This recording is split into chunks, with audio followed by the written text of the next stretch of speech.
Thank you. Let's meet the starters for the Garnet. Leading off, number 7, Luke Mutz. Batting second, number 17, Holden Bridge. Batting third, number 23, Cole Beaker. Batting fourth, number 5, Jared Gillen. Batting fifth, number 45, Michael Seppi. Batting sixth, number 3, Cole Hebel. Batting seventh, number 24, Josh Bean. Batting eighth, number 6, Brett Wiseman. Batting ninth, number 1, Paul Cook. And pitching for the Garnet, number 40, Brendan Rosenblum. The Garnet are coached by Matt Mitkiff, assisted by Nate Burns, Brian Booth, Andrew Ellis, Josh Tockenmore, Andre Butler, Mike Halpin, and Scott Kelly. Yeah, that's what I was.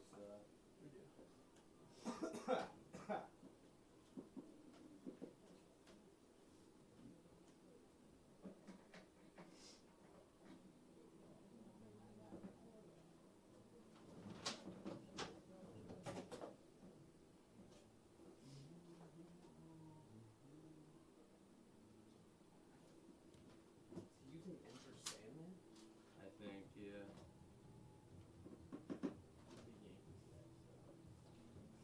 I feel like that's sacrilegious for a Yankees guy. Is there anything I should specifically do to the camera?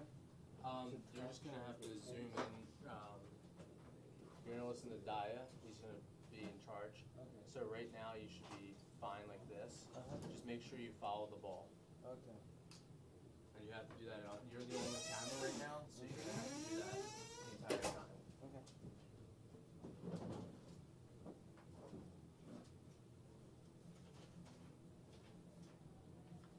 Leave that. Now batting, Leo Colon. Good morning, fans, and welcome to the Garnet Sports Network baseball action today. Here from Clothier Baseball Field as the Garnet take on the New Jersey City Gothic Knights. 2-0 Garnet coming off of a win yesterday, 5-3 over Eastern, thanks to a 2-run Emmett Reynolds jack. His first career collegiate hit, the freshman catcher coming up huge in that win. The new catcher today already, 3 different catchers in 3 games for the Garnet as Brett Wiseman is behind the plate. And another freshman on the mound, Brendan Rosenblum, making his first career collegiate appearance and gets the start today. It's a 2-1 count.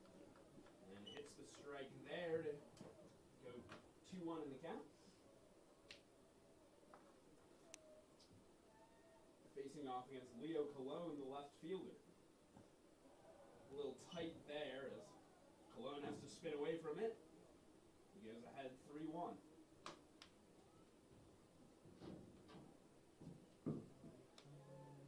Pitch from Rosenblum. That's right in there. Nice looking fastball. At 83 for strike 2. Full count now to Colon. Payoff pitch from the freshman. Swung on, that's a liner. Dives right on the infield clay, but splitting the gap between Hebel and Seppi. Now batting, So Bill Colon Clayton. on board as the Gothic Knights get their leadoff man on.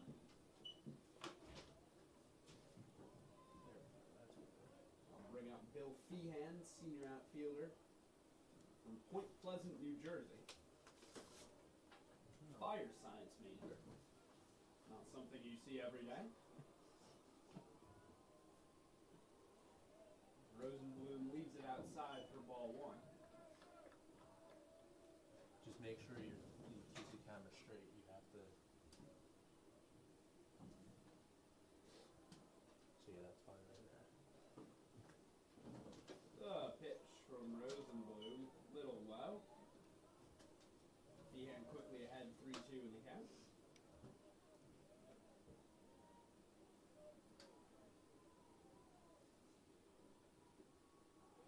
That time able to catch the outside corner for strike 1.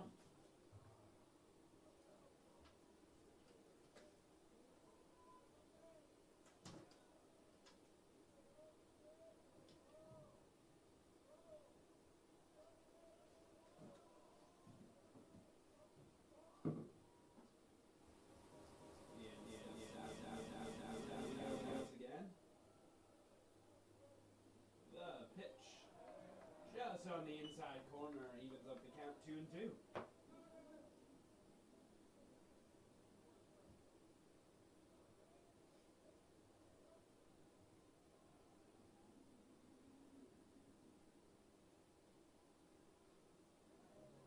Foul tip.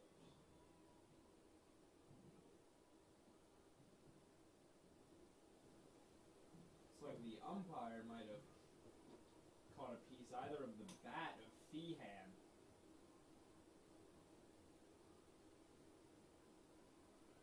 That's what it was on the follow through.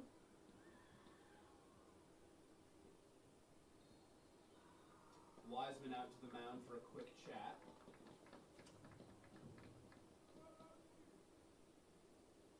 He was not able to hold on to that foul tip, so we will do it all again.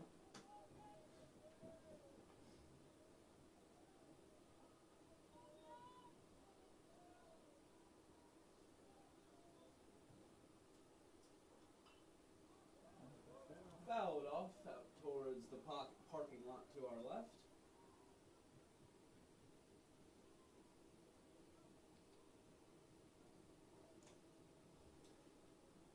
Gothic Knights 0-2 coming into this game. A 2-3 loss to Stevens opened up their season last Friday, and then last Sunday took on another Centennial Conference foe in McDaniel. Soft liner, they'll get the lead runner at second on the fielder's choice. Feehan to first. Mutz couldn't quite get to it in the air, played it off the bounce, and got the play at second.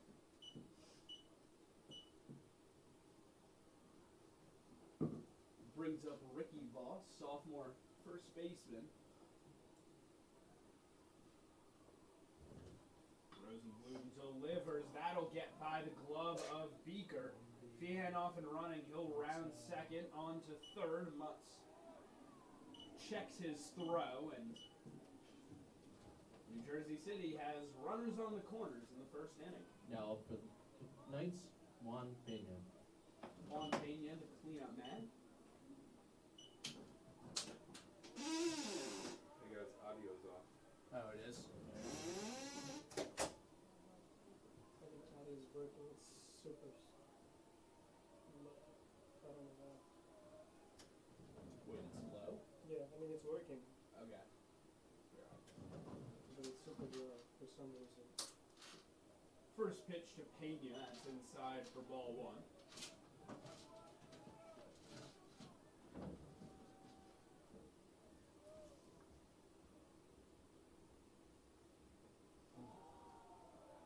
Tight there towards the head of Pena. This is his first appearance of the season for the Gothic Knights. I can do it if you want. Okay. Yeah. So far this first half, I think I'm good. So 2-0 count.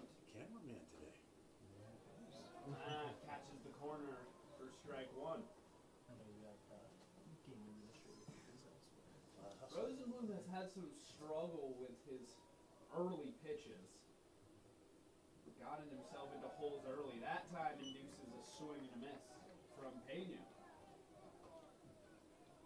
He looks to get out of a jam here in the first inning.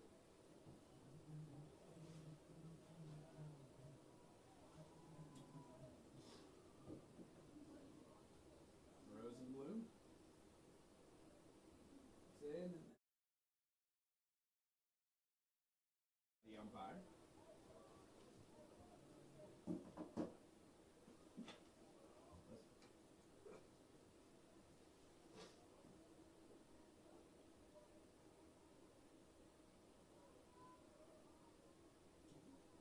From Rosenblum coming up. So just one camera. Inside, count runs full. There's two wouldn't be out there.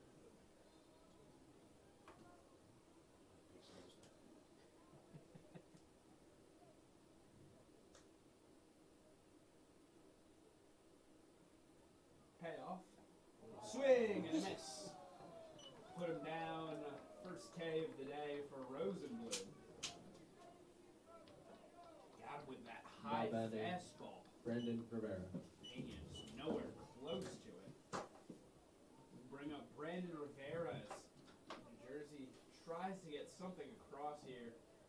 top of the first. There, the second baseman. The problem is, like, the sound is there, but it's super loud. So even on full volume, can't barely get anything. And there's a lot of echo for some reason.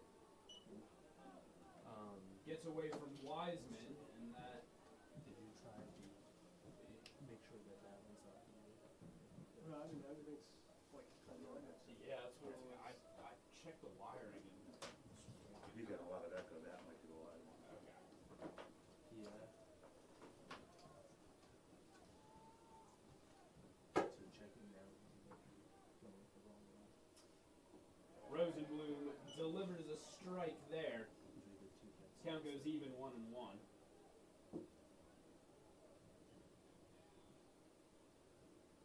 that's his hand. Apologies for the initial issues with audio.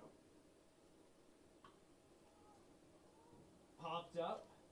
Paul Cook backing his way up in left field and making the catch out there to finish off the first inning. Missed things initially. Garnet 2-0 now, taking on New Jersey City 0-2. Garnet won on opening day and then won yesterday against Eastern 5-3, thanks to an Emmett Reynolds home run. A couple of freshmen making up the battery today for them. Brendan Rosenblum on the mound, Brett Wiseman behind the plate. Standard otherwise, Cole Beaker playing first, Luke Mutz at second base, Cole Hebel, the shortstop, third baseman, Michael Seppi, Paul Cook out in left field, Jared Gilman in center, and then Holden Bridge. Holden Bridge in right field. And on the mound for New Jersey City, Ian Ambrose. Pardon me, it'll be Paul Tanichilli, sophomore right-hander from Old Bridge, New Jersey. I think it cut out intro.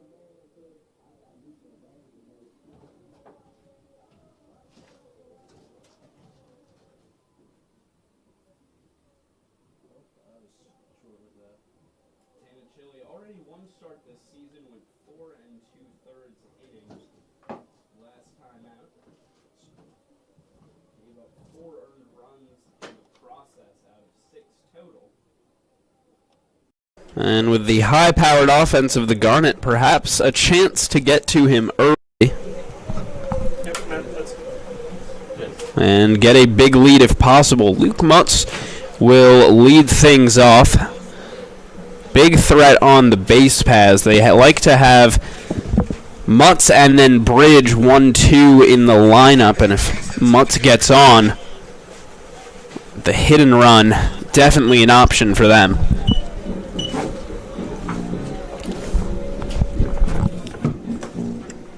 Mutz hitting .500 on this young season. 3 hits and 6 at-bats.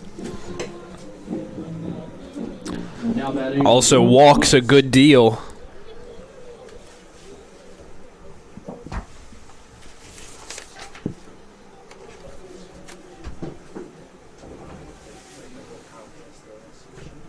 It's a chilly day out there, only about 32 degrees. Sun breaking through the cloud cover at times. As Tanichilli deals strike 1. That time it's outside.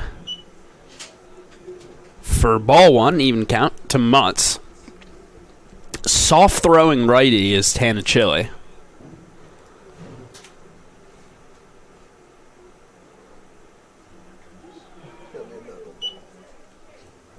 Inside now for ball 2.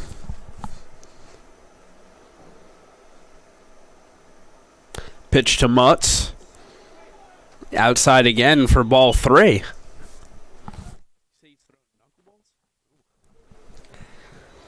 Tanichilli actually a knuckleballer. Rare to see that.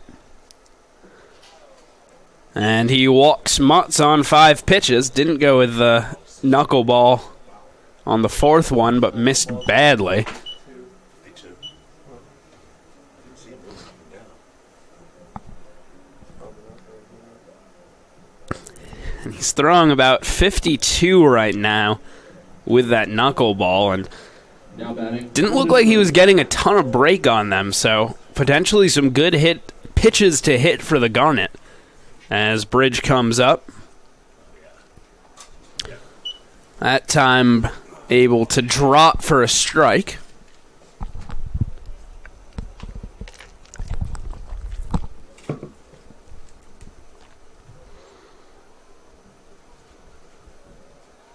Throw over to first, not in time.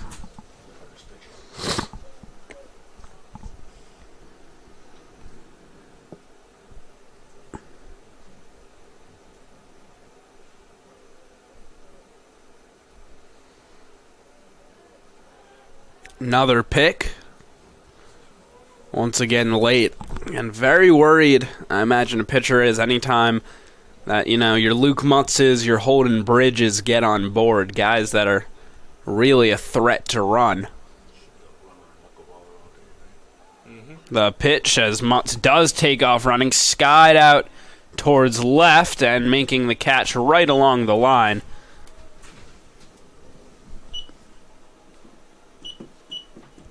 Is Leo Colon for out number 1. Mutz retreats to first base.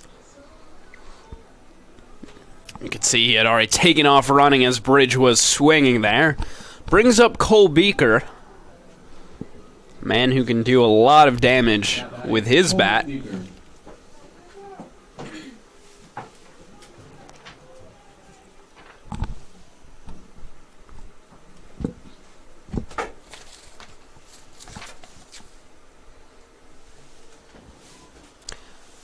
Shows bunt, but left well outside by Tanichili. Ball number 1.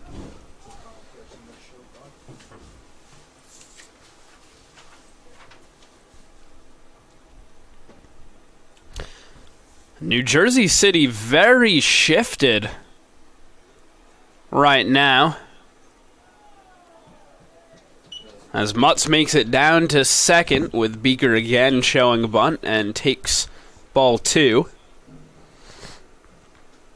Yeah, so the reason he's showing bunt there is because there's nobody covering third base. Now there is, as Jimmy Vizzoni moves back into more of a normal position. Outside again for ball 3.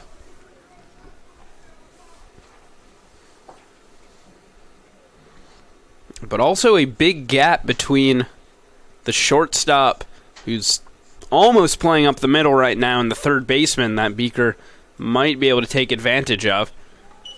That's in there, right on the outside corner for strike 1.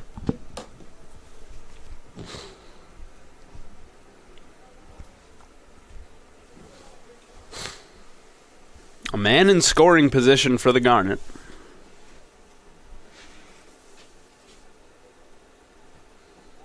Outside, and another walk issued by Tanichili, who hasn't gotten that knuckleball working quite as well as he wants. Or simply is expecting Garnet hitters to chase. Too much discipline for that. Now batting, Jared Gillen. Gillen wearing some gold-accented cleats today. Always likes to look fresh playing baseball. That's dropped in there for a strike by Tanichili.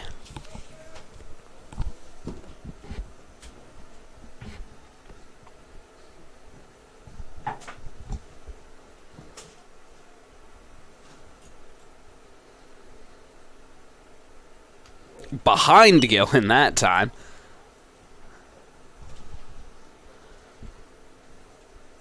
I imagine the cold also making it quite difficult for a knuckleballer like Tanichili to get the proper grip that he wants on the ball.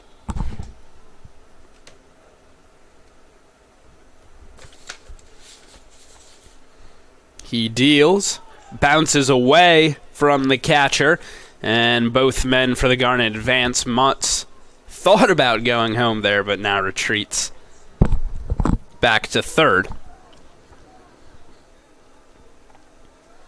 Gillen has been held hitless this season. Big shoes for him to fill in that cleanup spot, one that Jackson Roberts used to occupy, and admittedly only 2 games played, so plenty of time for Gillen to get things going here. And this would be a good time for it with men on second and third. Gillen watches a strike, evens up the count 2-2.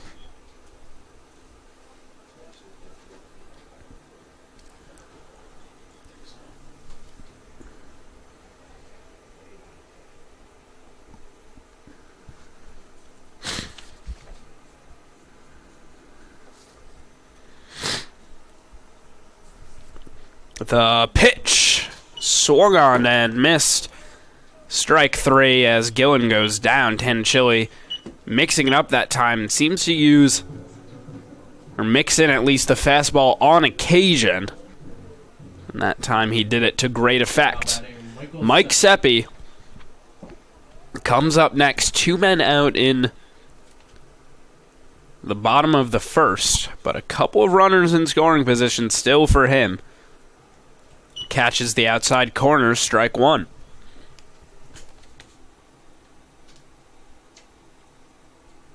Mike Seppi, 1 hit in 7 at-bats so far.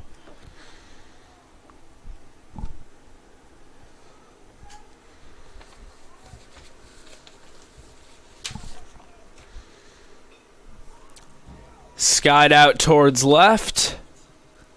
In foul territory and making the catch is Cologne once again to put down the side in the bottom of the first. The Garnet threatened but couldn't bring anything across. And we head to the top of the second, scoreless here from Clothier Baseball Field.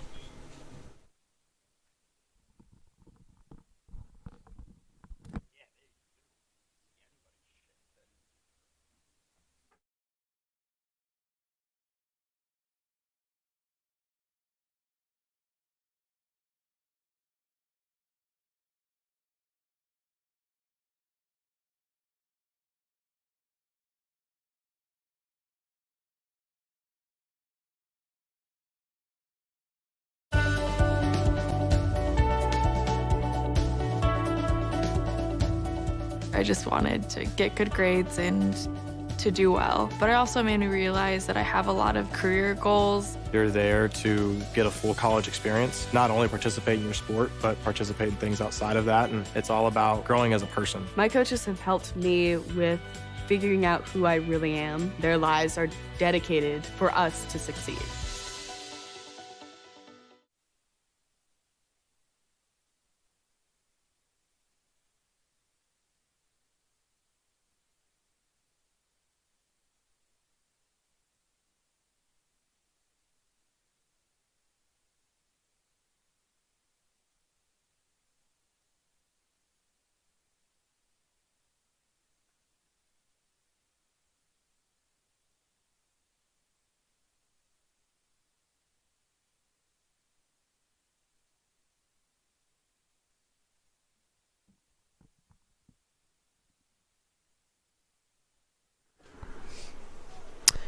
Scoreless here in the top of the second as Rosenblum takes back over on the mound, facing off against Justin Wiltsey.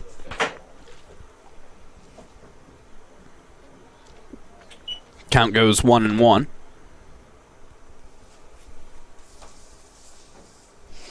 Wiltsey, the right fielder.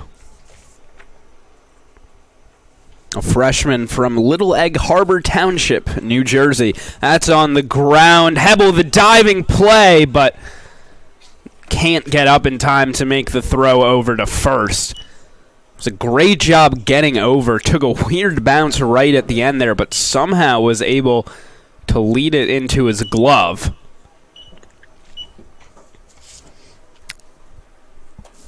But Wiltsey sprinting on the base paths and giving Hebel no chance at making a play at first. Brings up Tyler Springett, the shortstop.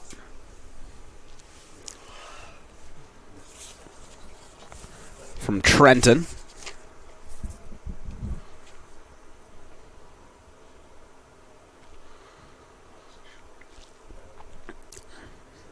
Rosenblum allowed runners to get on the corners back in the first, but induced a couple of flyouts to keep anybody from coming home for the Gothic Knights. But once again, New Jersey City able to get their leadoff man on. Bunt laid down, Rosenblum fields and throws for the first out, and a chance now for the play at third. Got him. And that's a mistake by Wiltsey as he was halfway around second. And the Garnet able to get a runner out on the base path, so a double play induced by the bunt. And definitely not a mistake that you want to be making against this Garnet team.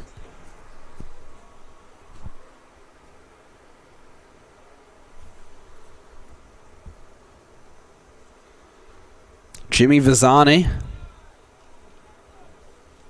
popped way out of play.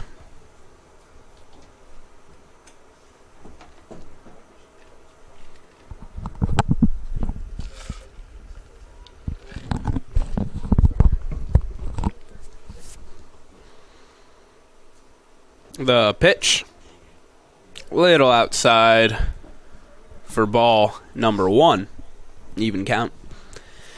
It's a busy day in athletics, that's for sure.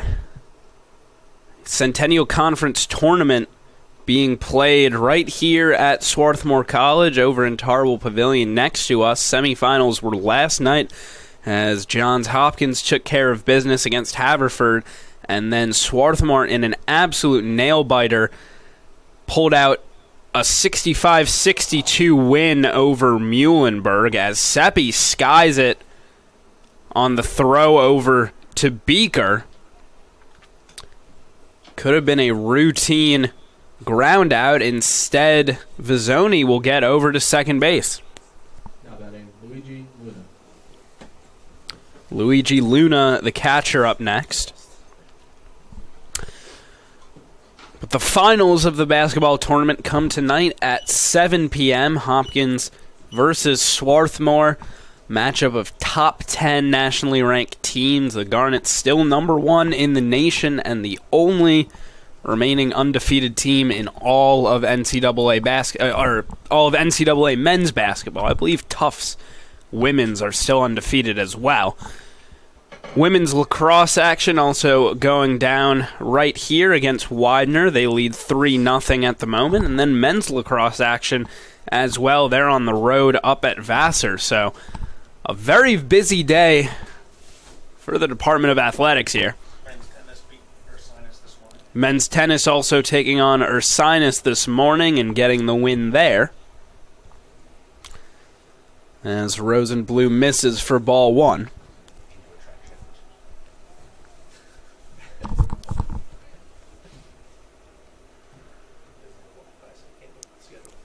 The pitch on the inside corner, and Rosenblum goes ahead in this count 1-2.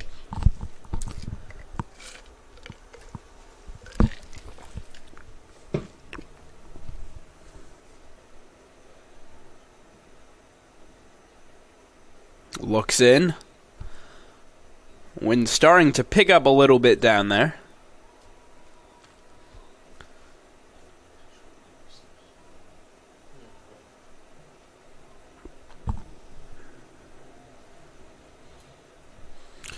Rosenblum, a brave man, leaving the forearms bare out on the mound.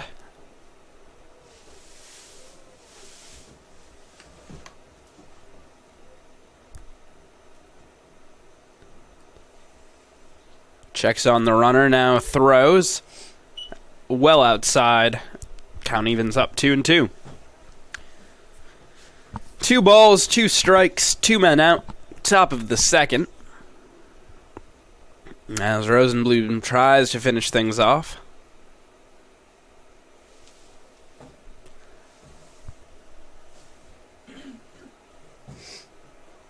The pitch. Didn't get the call.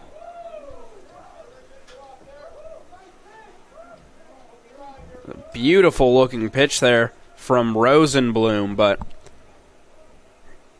didn't get the favorable call there as it ended up outside the strike zone. Believe it did indeed catch the front corner of the plate. Rosenblum, the payoff, left it high. And that'll send Luna down to first base. Now batting, Leo Cole. And we're back to the top of the order for the Gothic Knights as they have 3 hits. A walk as well and an error to get a man aboard.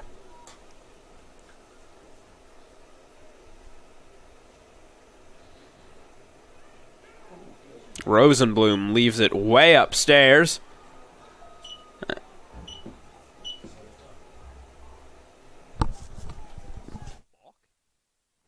And a balk called on Rosenblum, so now men in scoring position and a conference on the mound. And actually Matt Midkiff, the head coach for the Garnet, making his way out there, so let's see if we see a pitching change or just a conference.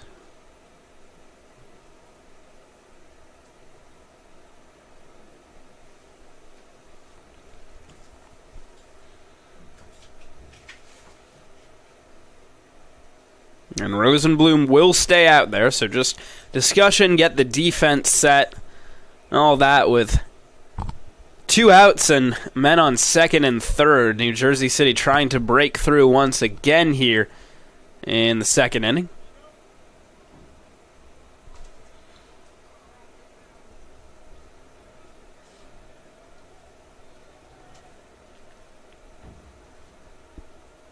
Rosenblum deals. Popped up foul. Wiseman gives chase, but well out of play.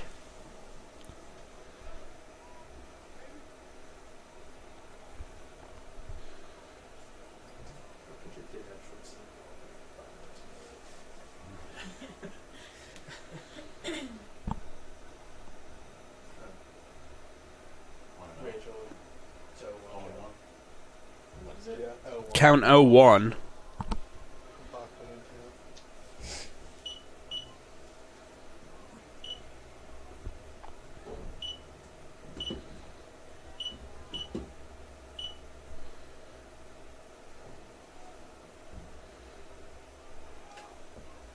Rosenblum deals.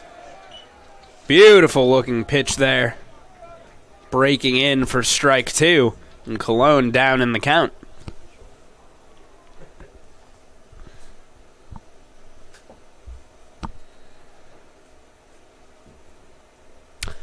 See what Rosenblum does here. Fastball way inside. Maybe trying to tie up Cologne there, but he was not going to bite.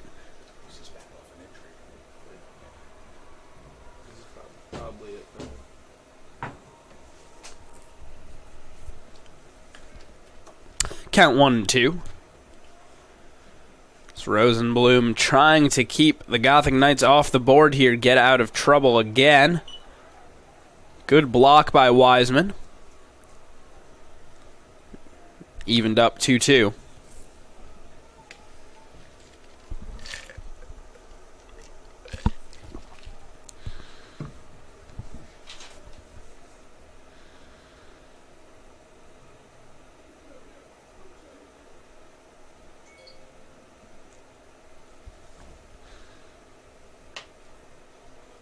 There appeared to be some confusion about the count from the third base coach.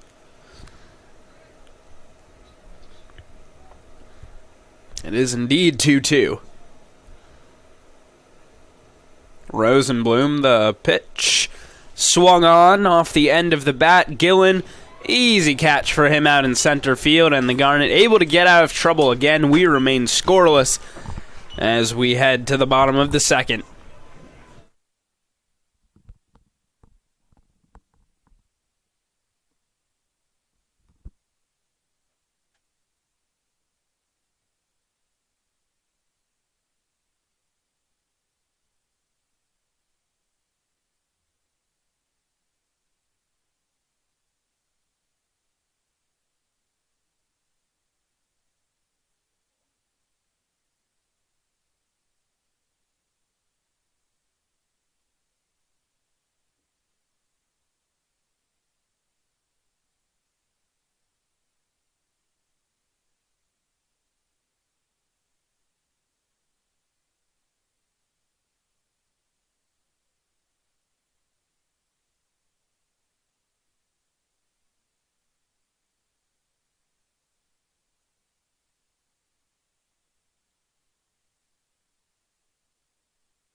Colson Hebel, the batter for the Garnet, leading things off in the bottom of the second. Only one hit so far this season for him. Has a lot of pop for a shortstop. Hit 7 home runs his freshman campaign. Sat out basically all of last year due to injury, and now is back and had to do a little bit of a defensive realignment because they have 2 great shortstops in the form of Luke Mutz and Cole Hebel. So Mutz slid over to second base, and then Mike Seppi made the move to third. 1-1 count to Hebel.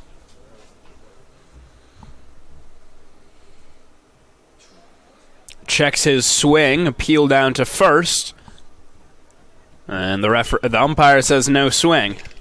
So ball 2.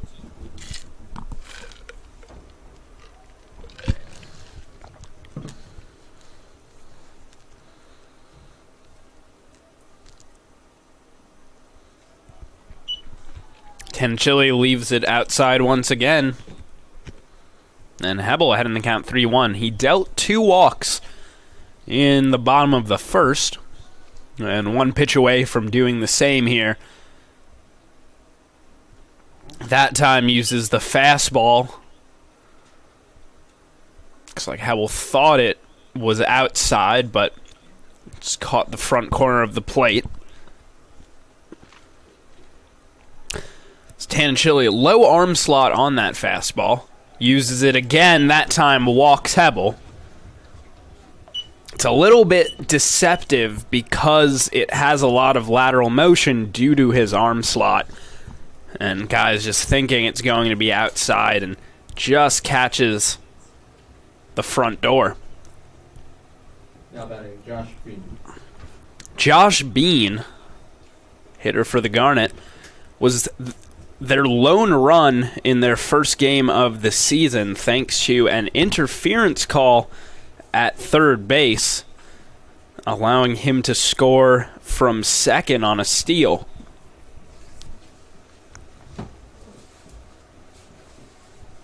One-0 count to him.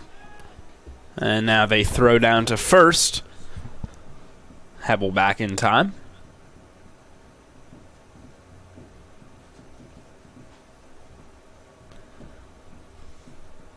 Bean, though, without a hit through his first 2 games. The pitch. Outside again, ball 2.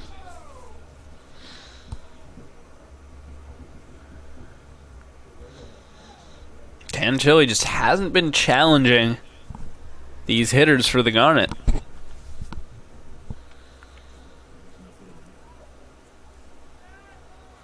Another pick at first. Hebel back in time.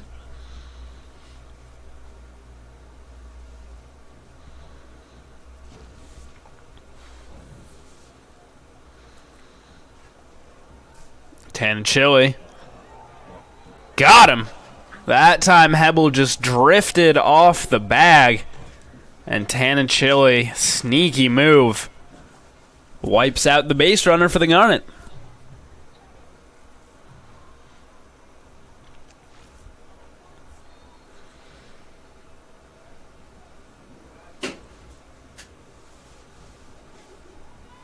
The pitch to Bean inside.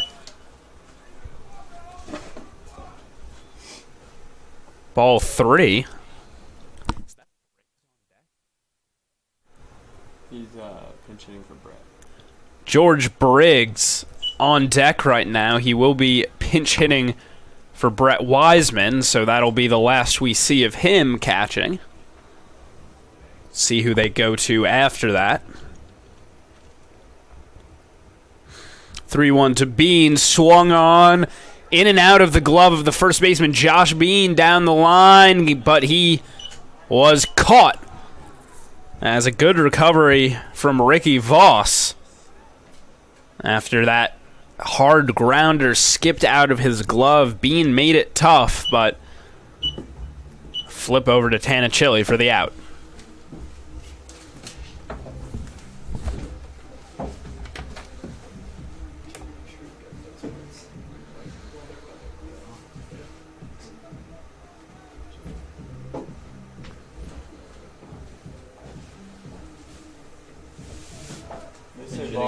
by number 4, George Briggs. So Briggs They want the volume up, they said. into the game with 2 outs here.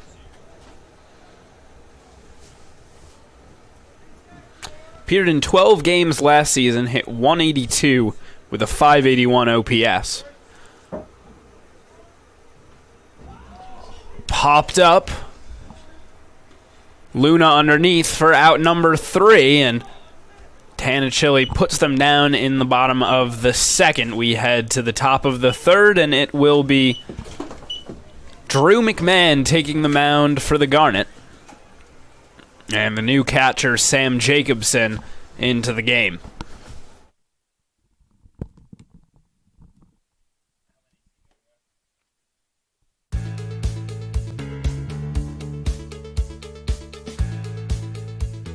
Being a part of the different activities and organizations that I've been a part of, I'm actually able to see myself where I'm like, hey, I actually can make a change. I'm one person that can make a difference. Division III has helped me to develop teamwork skills, critical thinking skills, time management skills. It's not just about basketball, or it's not just about school. It's about developing yourself as a person altogether.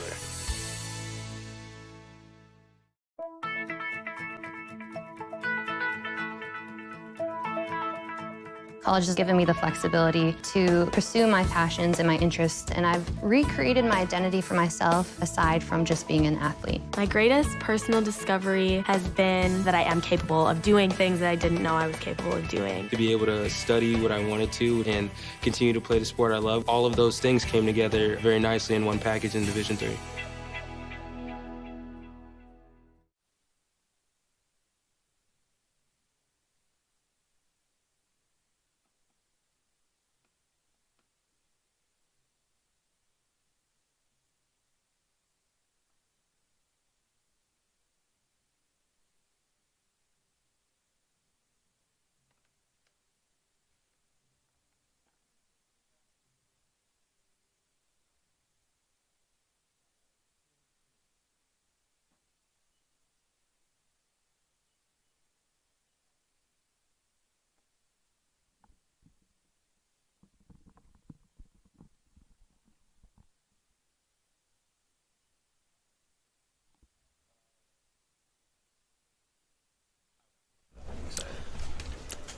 Feehan grounded into a fielder's choice his first time up, now leads things off in the top of the 3rd, pardon.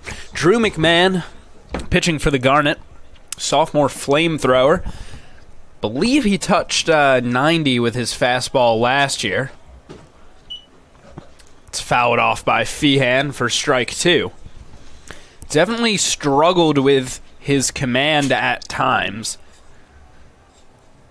And when you throw a hard fastball and people make contact with it, you get some long hits, and that was definitely a problem for him. That time it's tagged off the end of the bat. Gillen underneath, and 1 away here, top of the 3rd.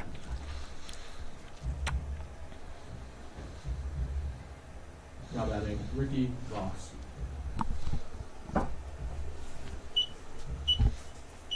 Ricky Voss back up for New Jersey City.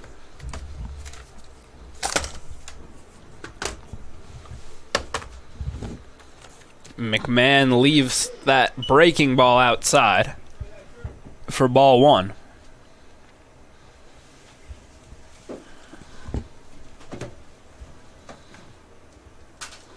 Pitch well outside once again from McMahon.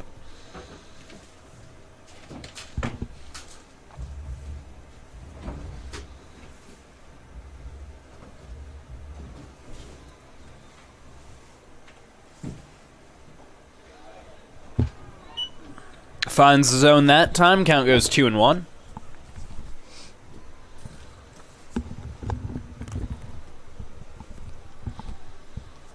Voss looks out. Once again, beautiful bottom corner. Evens up the count 2-2.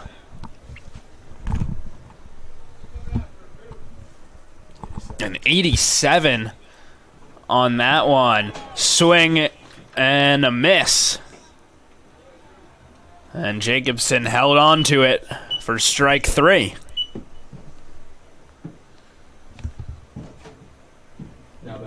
rare at this level that you can see a guy put an 87-mile-an-hour fastball on a string and deliver a perfect throw to the bottom corner. Off the middle of the bat, Bridge drifting over, makes the catch right along the first base line. 3 up, 3 down in the third. And the Garnet coming up to bat in the bottom of the inning.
Paul Cook batting for the Garnet in the 9-hole, wearing those same gold-accented Under Armour cleats as Jared Gillen was wearing.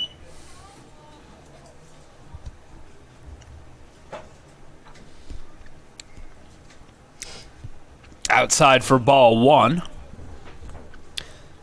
Tanachili deals, swung on, comebacker to the mound, and the easy out. One away, but we're back to the top of the order as Luke Muntz comes up.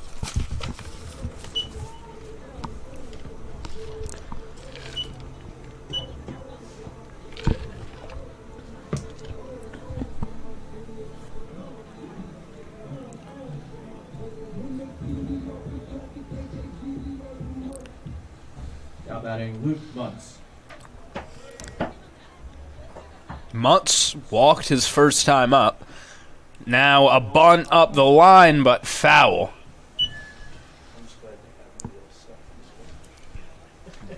He's made those drag bunts a big weapon for him because he's so fast up the line. I'd like to find out exactly what his home to first speed is, but either way, so dangerous. No matter what he does at the plate, that time swinging. And just came over top of it. Foul for strike 2.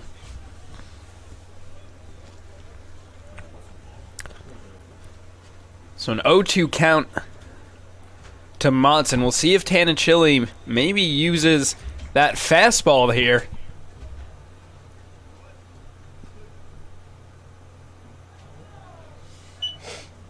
I don't know if that was quite a fastball, but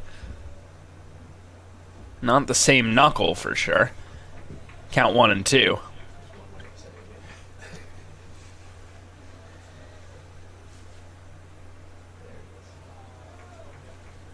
There's the knuckle. Count goes even, 2 and 2 to Muntz.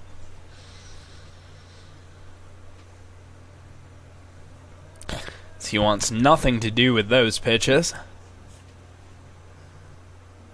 Swing and a miss. Couldn't time it up. And Tanachili using that knuckleball effectively.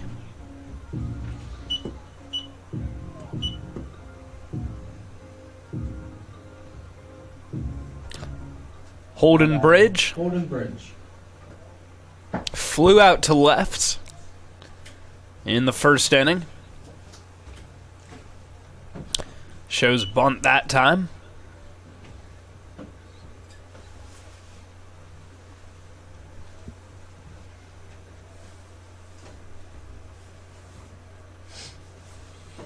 The pitch. Way upstairs, ball number 2. Almost looked like it had found its way in the back door, but not quite.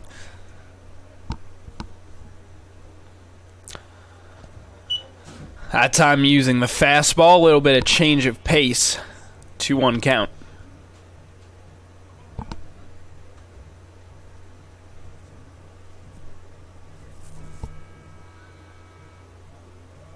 Inside, near the elbow of Bridge.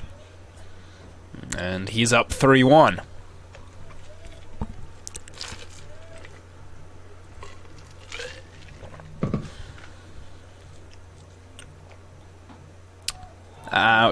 Ooh, caught the corner. The fans don't like it. And a full count to Bridge.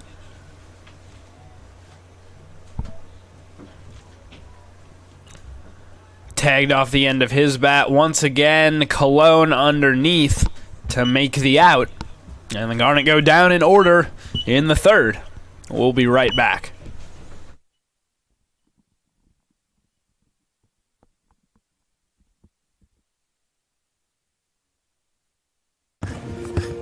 Being the first in my family to go to college, it feels empowering.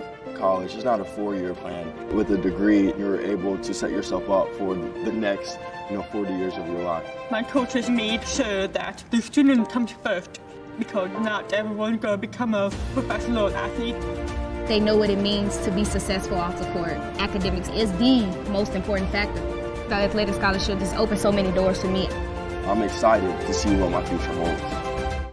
Across divisions, sports, championships, and schools for nearly 500,000 student athletes. College sports create lifelong opportunity, and that starts with education. We've raised the academic bar, so more are earning degrees, creating healthier campuses by working with the nation's brightest minds, and making sure more have the chance to succeed and are supported on their journey. But beyond the numbers, it's about opportunity, and we're working to provide it for every student athlete.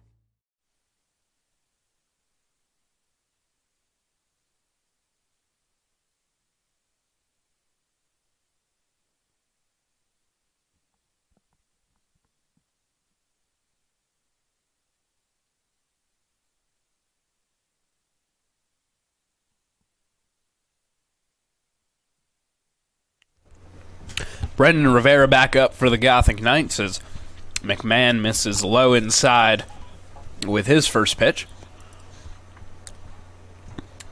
Same spot that time for ball 2.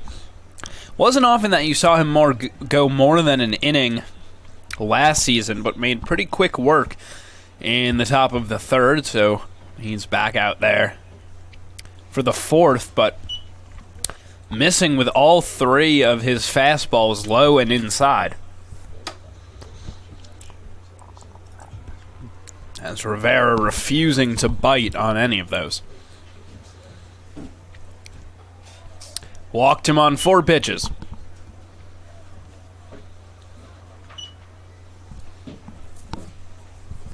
Tried to take a little bit off that final fastball, but couldn't get it in the zone. Justin Wiltsey up now. Got caught out on the base paths in the second inning, pardon.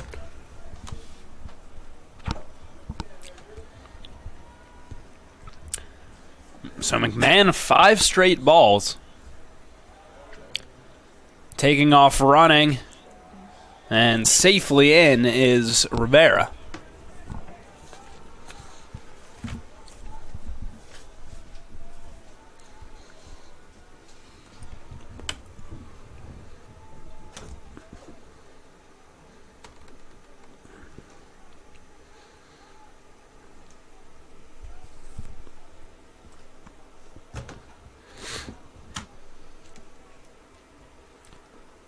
McMahon deals low for ball 3. And if he can't get his command under control here, this may be the end of his outing. There's a strike on the outside corner.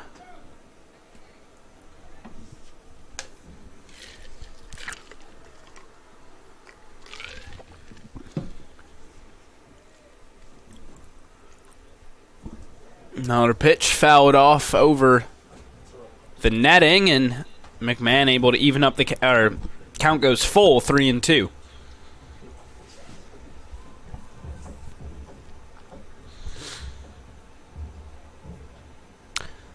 Payoff.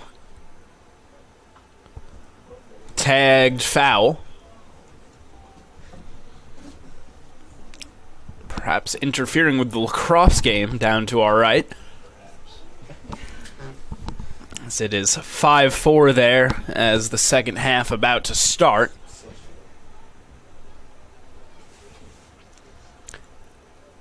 Second payoff, that misses. Ball 4, and Gothic Knights get 2 walks. 2 men on with no one out.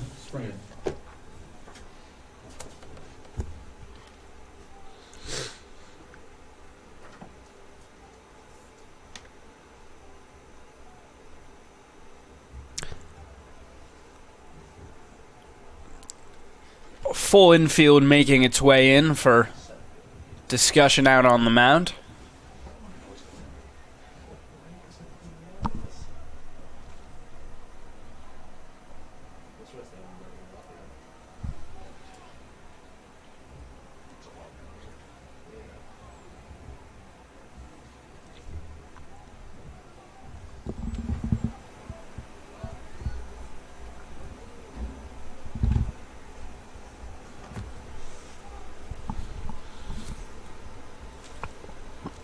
See if McMahon can turn things around on this at-bat. McMahon deals, and it's foul, so Rivera will have to retreat to second base. So it looks like he would have had third stolen clean if the foul hadn't spoiled it.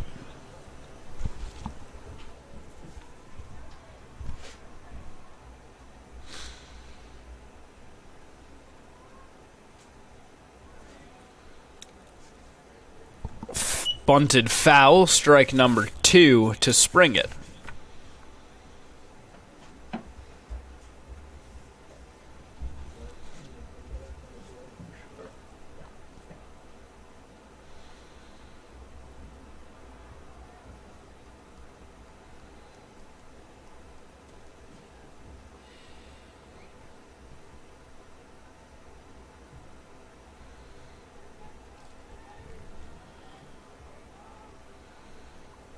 O2 from McMahon. Jacobson can't hang on to it. It was a ball anyway.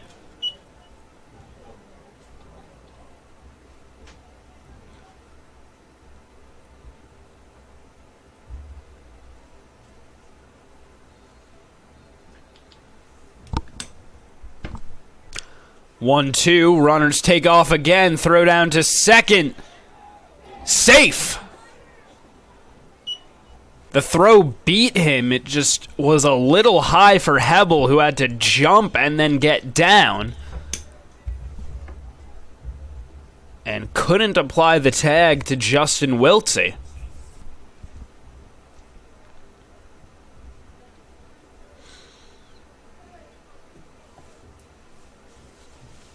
So now runners in scoring position with nobody out for the Gothic Knights. Swing and a miss, and Jacobson, applies the tag for out number 1.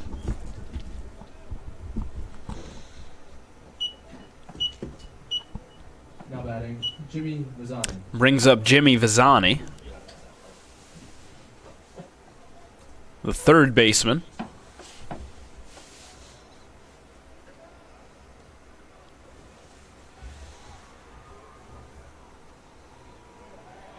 It's in there for a strike.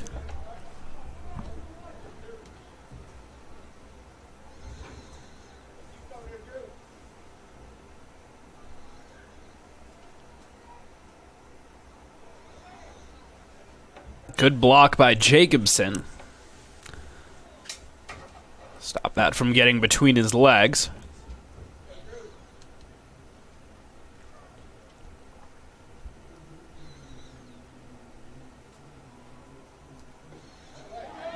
Pitch in there for strike 2. It's McMahon getting that fastball under control. Trying to work out of this jam. Swing and a miss. Is dropped by Jacobson, but throws down to Beaker. 2 away.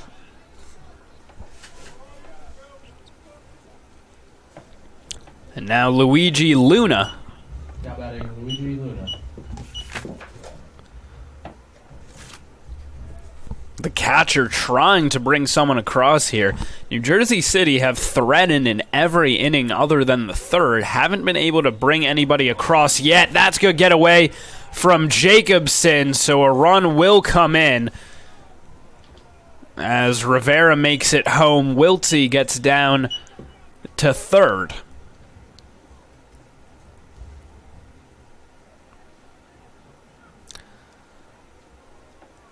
His home plate got completely buried on that slide.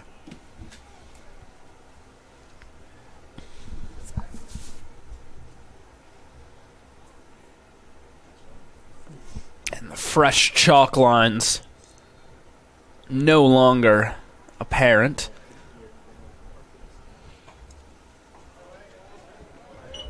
That's a strike to Luna. Even count 1-1.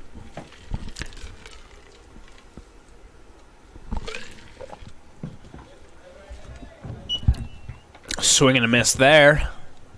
And Luna quickly behind 1-2.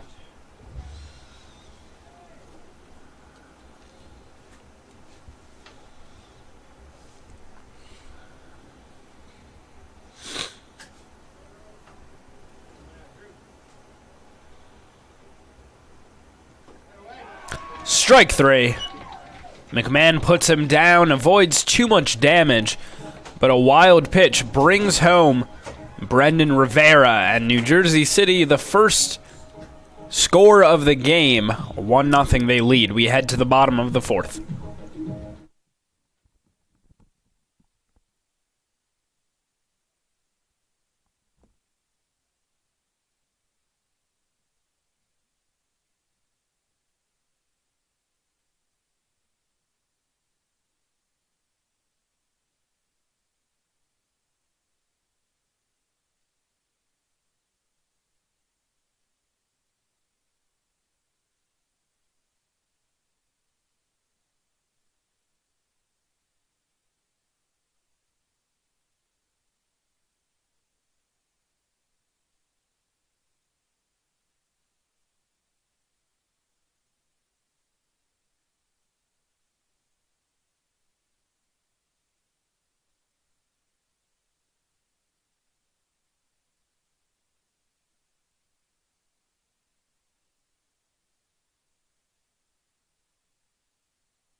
Garnet got a fresh shipment of pants on Wednesday, and you can see the clean gray today. Also whites as well. Certainly won't remain clean for very long, but right now get to view them in their pristine state. Chili has been pretty effective with that knuckleball today. Induces a grounder to second for out number 1 on Beaker. Has held the Garnet hitless in this one. He's walked a lot of guys, but just hasn't induced, or has induced either weak flyouts or a lot of groundouts. Not the hard contact that the Garnet would like. Now batting, Jared Gillen. Jared Gillen trying to change that.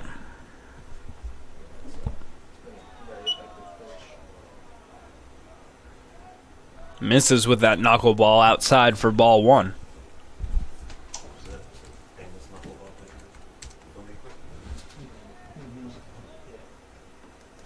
Outside again. 2-0 count. Again, he's gotten behind in the count pretty often. Somehow just hasn't given the Garnet good pitches to hit. Or at least they haven't been able to take advantage of them. Dickey was the recent one. Oh, okay. I don't know if he's been playing.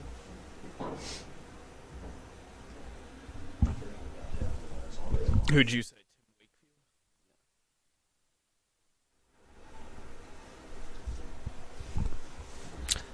Chili deals. There's a strike. Even up 2-2.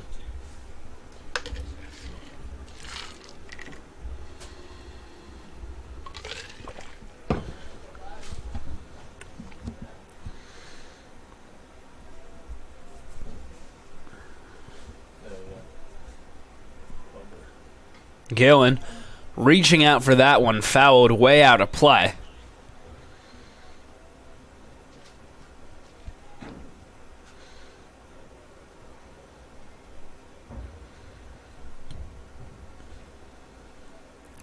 Remains 2-2.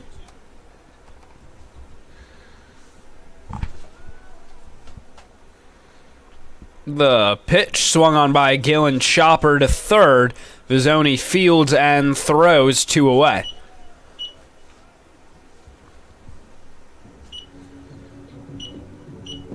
Brings up Mike Seppi.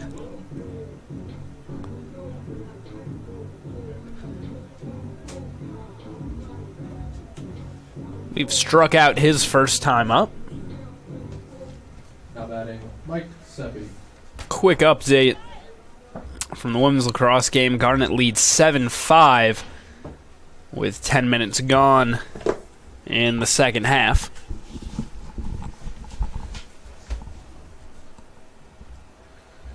Men's lacrosse up 6-3 at the half. Men's lacrosse is up 6-3 at the half at Vassar.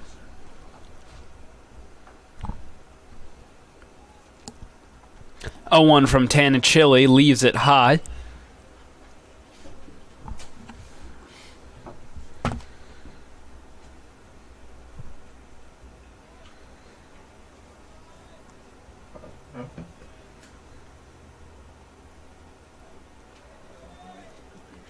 Low from Chili that time, 2-1 count.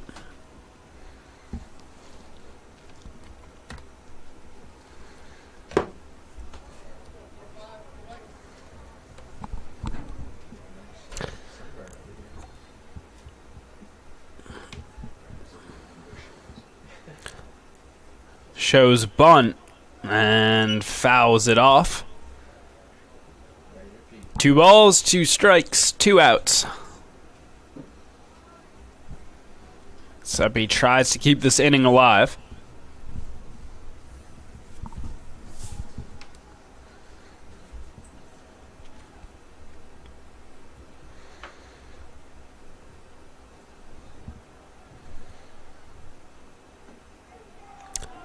Got him looking.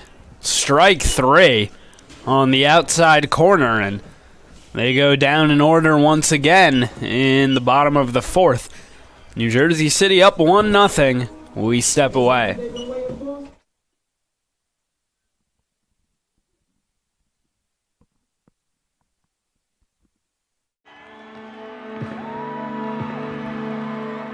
Great moments are born from great opportunity. That's what you have here tonight. That's what you've earned here tonight. This is your time. Now go out there and take it.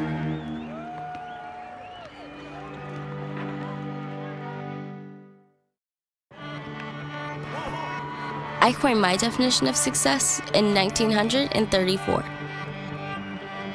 My definition of success is peace of mind attained only through self-satisfaction and knowing you made the effort to do the best of which you're capable.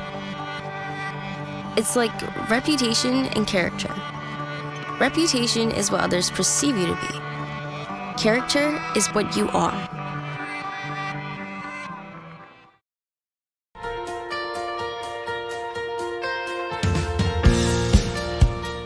I am so happy that I chose D3. My coaches and my teammates are always pushing me to reach new potential and to try new things. You still get to be on a team and play at a very high competitive level, but it doesn't take over your entire life. They really do want to see you do well in your sport, in the classroom, in life. What the Centennial Conference has to offer is unparalleled by anything else in the country. On and off the court, we're focused on creating lifelong opportunity. And that starts with education. More college athletes are earning degrees than ever before, but we've still got work to do. That's why we're raising the bar for incoming freshmen, so they're prepared when they get to campus. And why teams can't play in championships unless they make the grade. Education matters, and putting academics first creates a pathway to a lifetime of opportunity.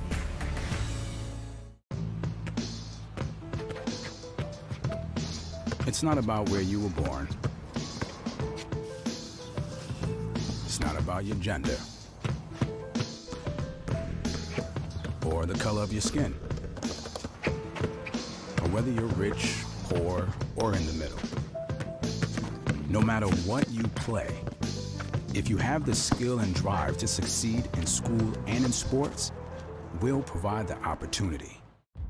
Label me. And allowed a run to cross home plate thanks to a wild pitch. He makes way now in the top of the fifth for Ryan Warm, who started the season opener. Beaker giving chase and just overran it, lost it in the sun.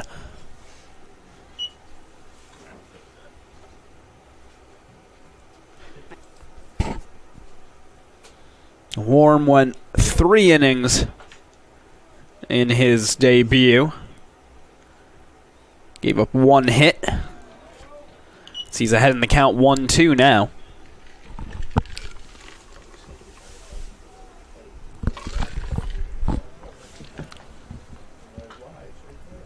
Hard hit ball, but foul up the third base line.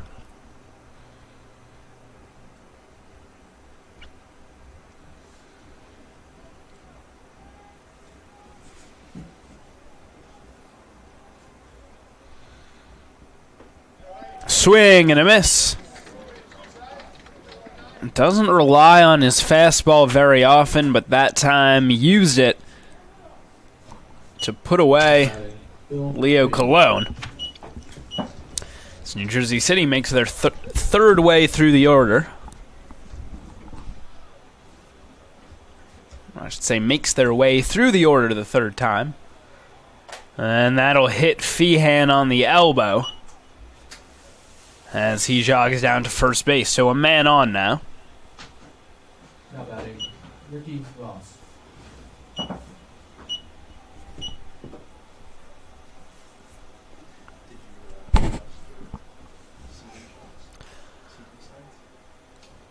Field umpire moves over.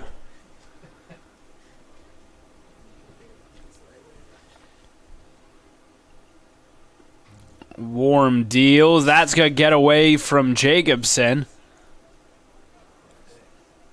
And Feehan goes down to second. I was going to say, Warm has a nasty pickoff move, so you got to be careful if you're Feehan, but that negates the issue.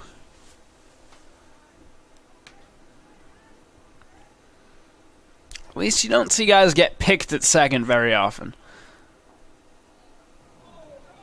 Oh. Warm doesn't get the call on a swerving fastball. Count goes 2-0.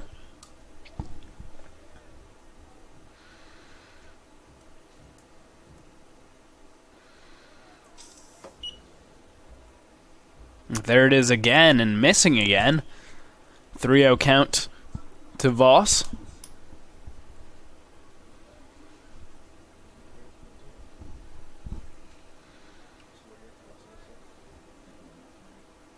The pitch from Warm misses with all four. 2 men on now for the Gothic Knights. Now batting, Juan Peña.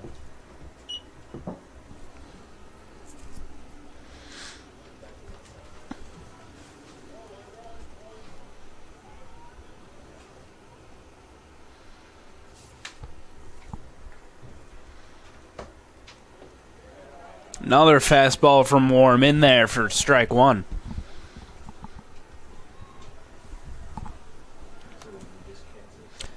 .79 with that. It's about what he tops out at.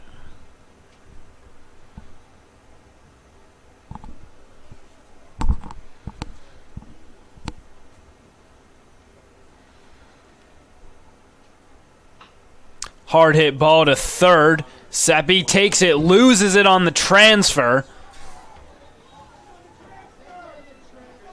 And they're waiting for the call now, as Seppi is saying he clearly had that.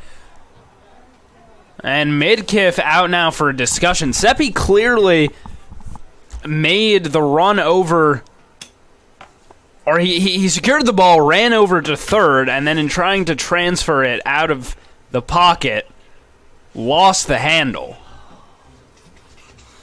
But you can't run 10 feet with the ball in your glove if you don't have possession.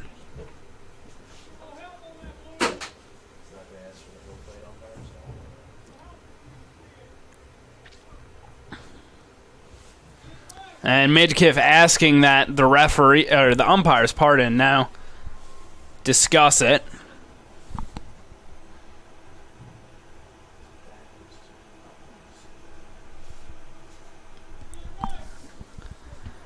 It's hard to tell based on the video exactly what it was, but Seppi fielded it about 10 feet from third base, had to run with it, and they get the call right.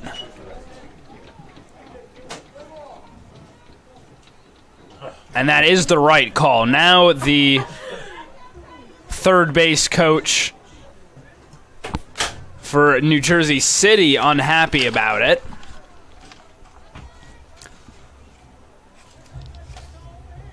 I think it's pretty clear that that was the right call, and good on the umpires for conferencing about it and coming to the right decision.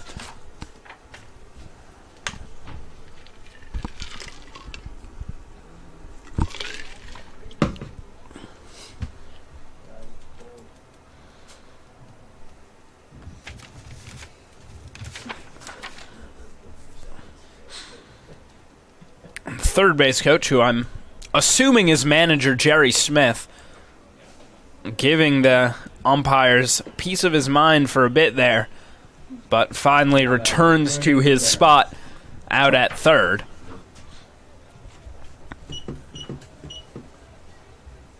So still 2 men on, but 2 outs now, top of the fifth, as Warm tries to get out of some trouble. Looked for a second there like the bases would be loaded with 1 out, so a much better situation comparatively. Curveball there from Warm, misses inside.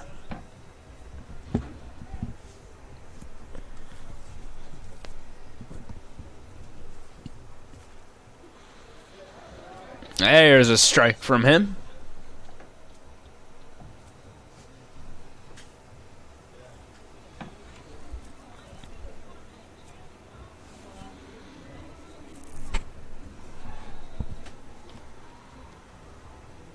Now steps off, checks on the runner at second.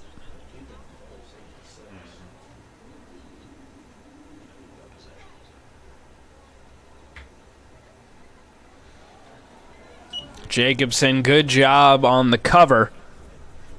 Prevents any of the runners from advancing.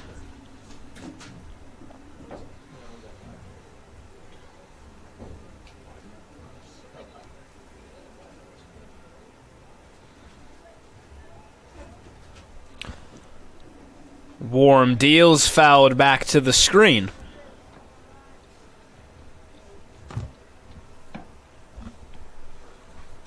The twos staring out from the scoreboard. 2-2 count, 2 outs here.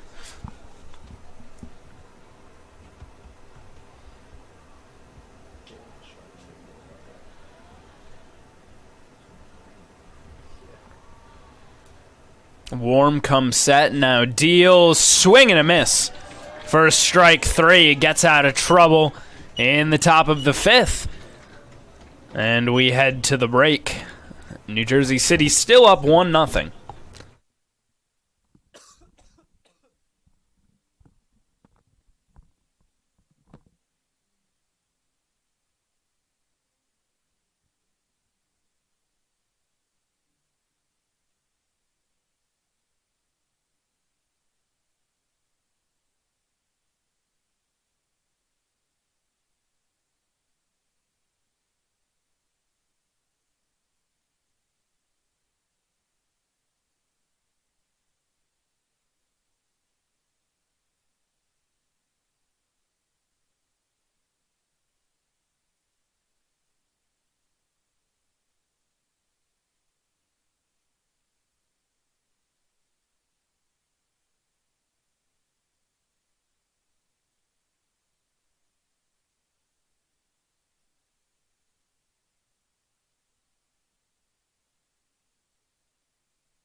Now batting Cole Pebble.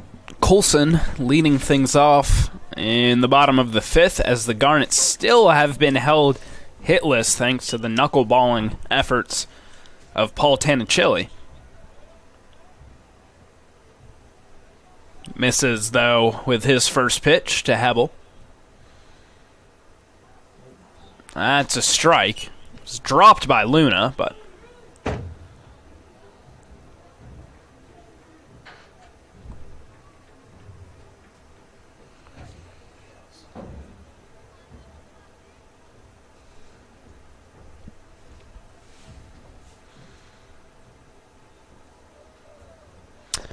low that time, 2-1 count for the junior shortstop.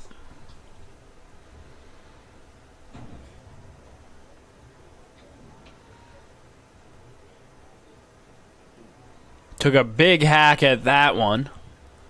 Came up with nothing, though.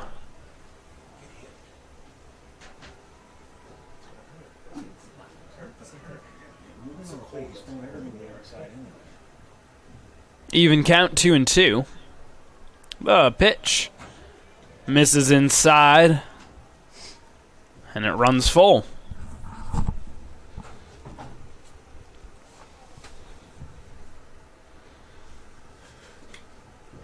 Josh Bean waiting on deck.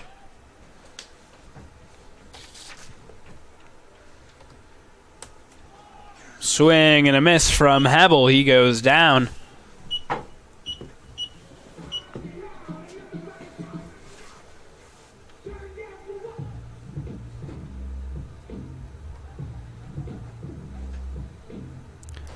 Bean grounded out his first time up.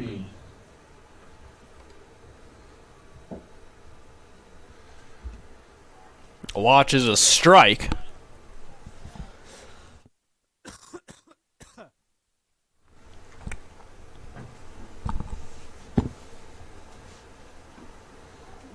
Same spot there on the outside corner. Bean doesn't love it.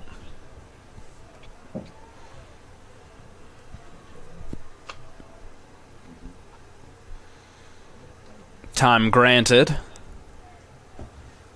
And now Bean steps back in. Emmett Reynolds waiting on deck. Bean, chopper up the first base line. Foul.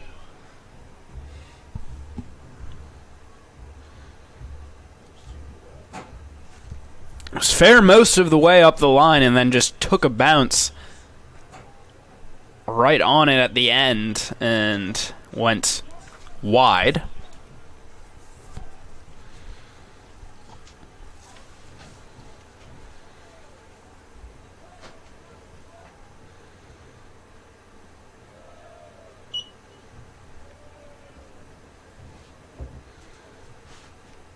Misses for ball one.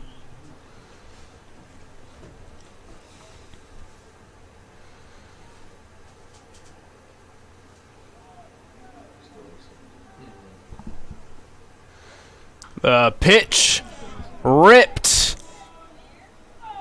Foul. Not foul by much there. As Bean hit a rocket up the line. Bounced right at the wall, but to the outside of the chalk.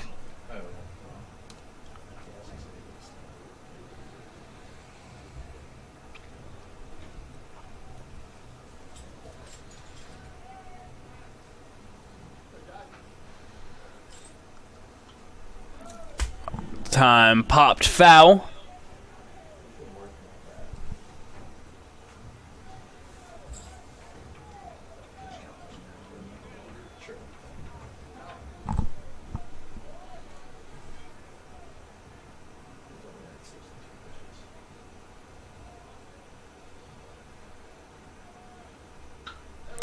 That's tagged and caught on the fly.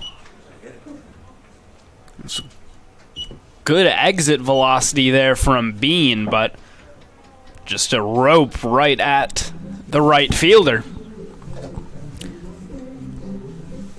2 away as Emmett Reynolds comes up. Freshman catcher who was the hero yesterday with a 2-run homer. Sporting an impressive beard. Doesn't look much like a freshman.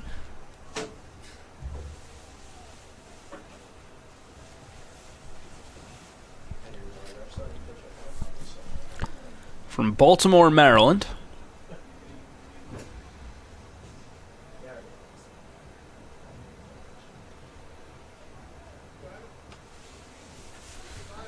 I'm trying to come up with some heroics here in the bottom of the 5th.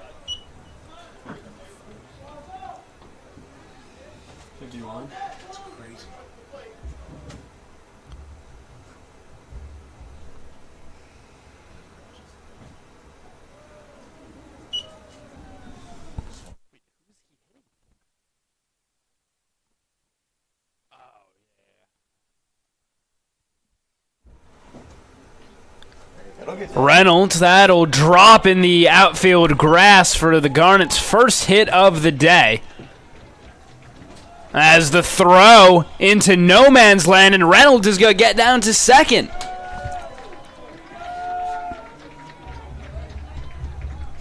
Reynolds was waiting about 20 feet off the first base bag. The throw, for some reason, went to the first baseman, came up well short, and Reynolds took off at that point. As it just slid into right field. So Paul Cook comes up with a man on the base paths as Reynolds once again coming up big. Giving the Garnet their first hit of the day. Cook grounded out his first time up. Watches that for a ball.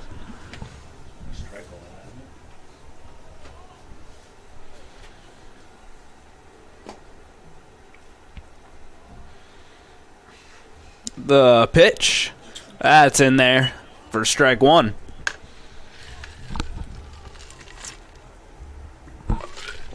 Tanichili has thrown 69 pitches so far. 3 walks, 4 strikeouts for him.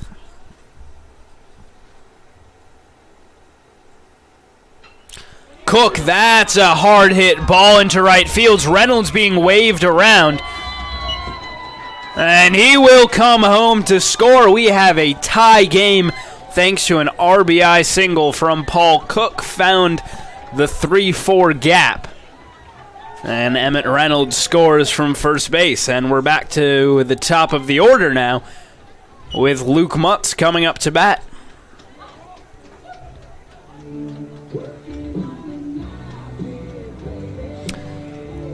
But first, perhaps a pitching change.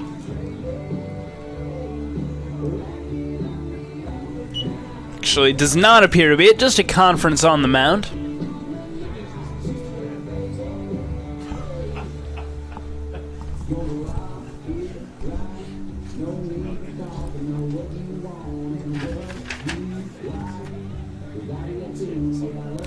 Garnet finally breaking through here. Took a while. But their first 2 hits of the game, the first, an Emmett Reynolds single, able to advance to second.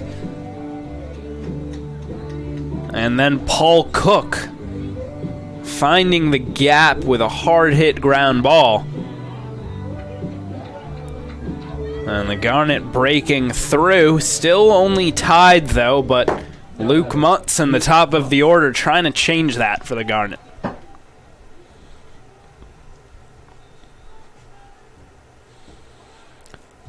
Taking off running is Cook.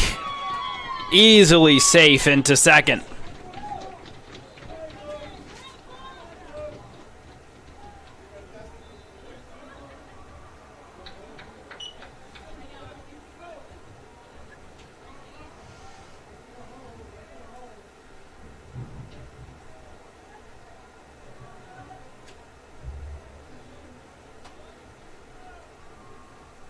The pitch misses for ball 1.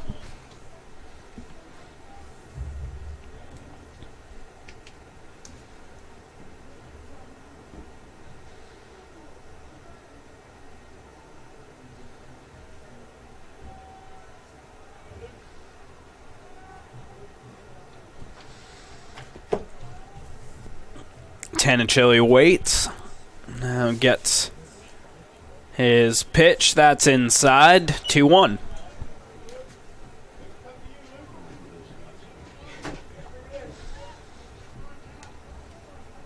Garnet have been good about laying off these pitches from Tanichili. Just when they do get contact, haven't, at least until this inning, been able to turn it into hits. That's right on the outside corner for strike 2.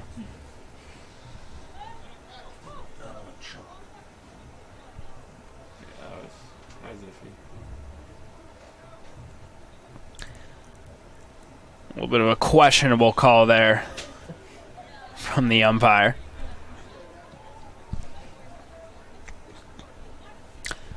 Two balls, 2 strikes, 2 men out. Tanichili's pitch is high. Mutz forgot what the count was, as he took off for first. Now 3-2.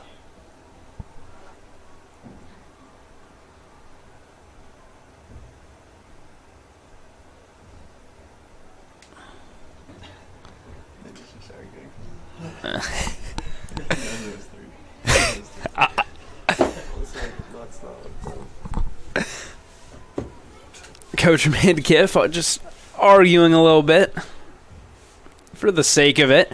Mutt swings at that, popped up into left. Cologne secures the catch for out number 3, but the Garnet bring one home. In the bottom of the 5th, we're tied up 1-1. Top of the 6th coming up, it'll be Ryan Warm going back to work on the mound.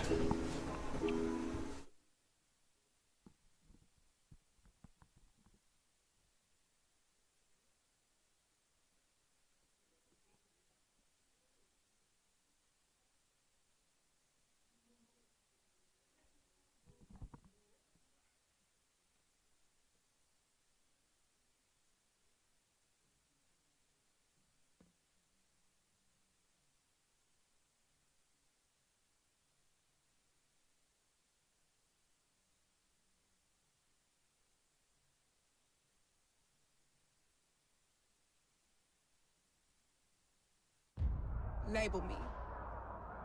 You know you want to. Don't be shy. You do it behind my back. So say it to my face. You don't know me. You know what I am? I'm a pitcher. I'm a striker. I'm a point guard. I'm a linebacker. I'm a setter. Shortstop. High jumper. Wrestler. Defender. Goalie. Student. Student athletes. That's who we are.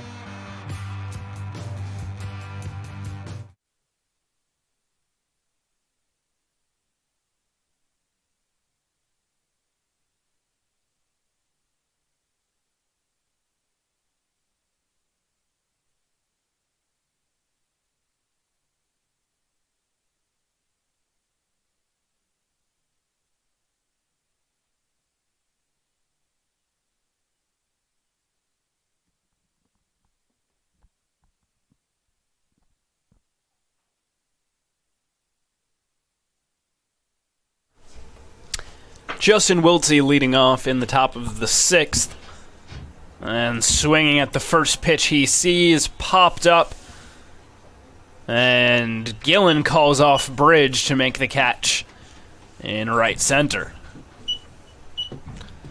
So one man down quickly.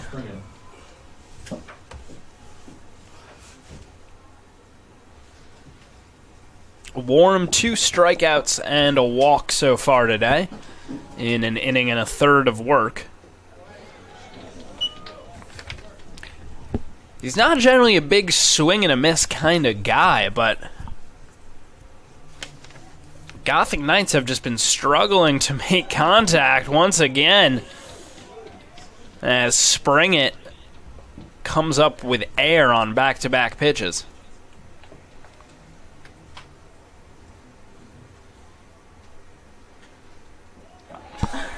And that's the third, you know. I say he's not a big swing and a miss kind of guy, but proves me wrong immediately as Springett goes down on 3 pitches, swinging at all 3.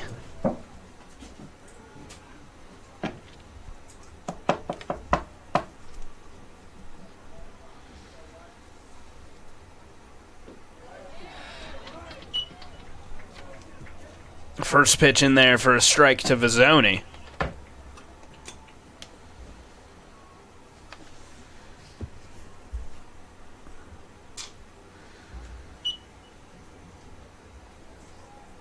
And Emmett Reynolds doing the catching now.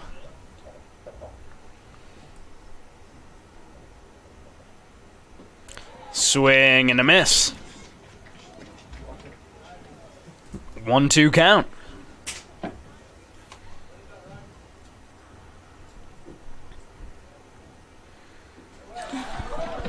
Put him down swinging again, you know. Maybe Ryan Warm adding a new facet to his game. 5 swings and misses in that inning. Couple more strikeouts for the senior as he puts them down quick. We'll be right back.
heart of the order for the Garnet as Bridge leads off, followed by Beaker and Gillen. Now, those guys have been held hitless so far today. So Garnet got their first hits of the game in the last inning. Tanachili misses there for ball one.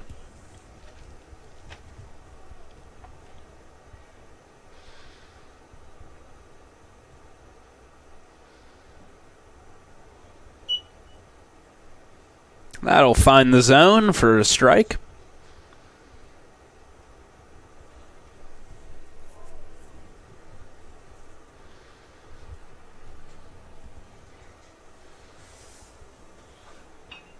Swung on by Bridge, chopper to short.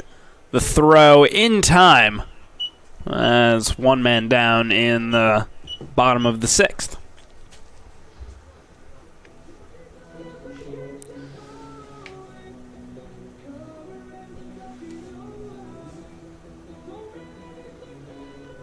Cole Beaker up to bat. He's walked once today, but grounded out his other time up.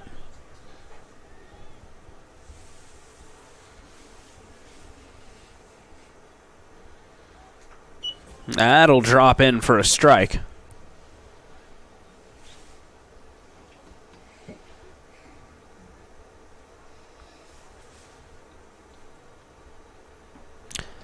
Can't time it up on the knuckleball.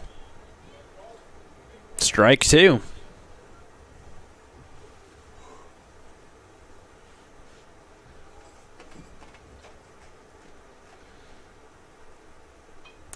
Reaching for a ball well out of the zone. Able to foul it off.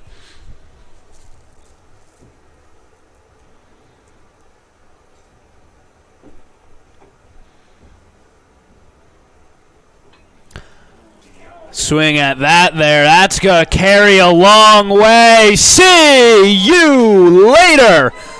Cole Beaker muscling that ball out of here. Did not think off the bat that that was going to carry that far. He was pretty far underneath that ball, but just able to muscle it out of the park, uses that short right field porch to his advantage, and the Garnet take a 2-1 lead thanks to a Cole Beaker solo shot.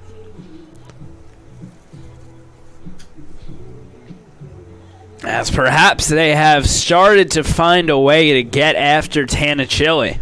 Now batting, Jared Gillen. A little bit of echo. Gillen. First pitch gets away from Luna. Ball one to Gillen.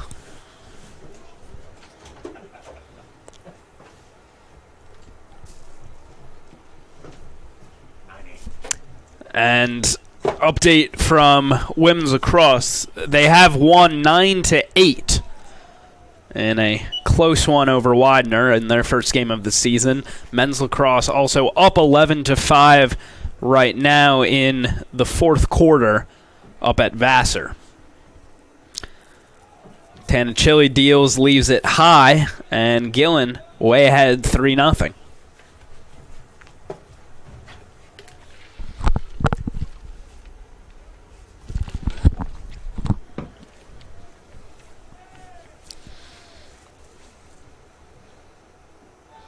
And he walked him on 4 pitches.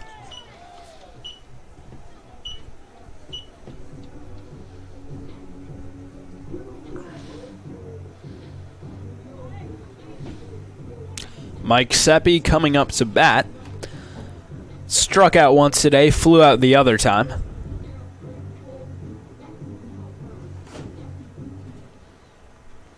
Now batting, Michael Seppi.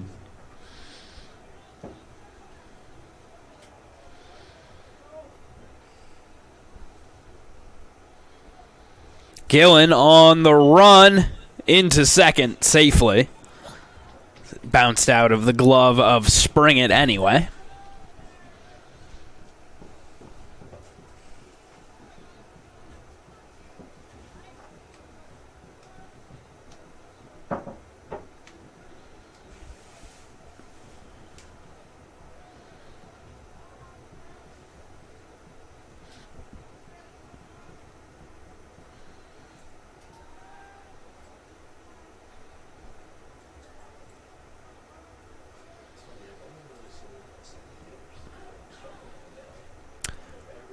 0-1 count to Michael.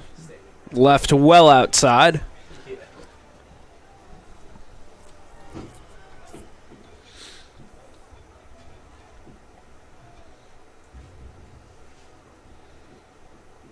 Even though stolen bases in general have sort of fell out of favor a little bit in the wider game, Swarthmore, definitely a team that's not afraid to run, has a lot of quick guys. And even the big guys, Jared Gillen, 6'2", but a center fielder, so he's got good speed to go with it, able to take their bases.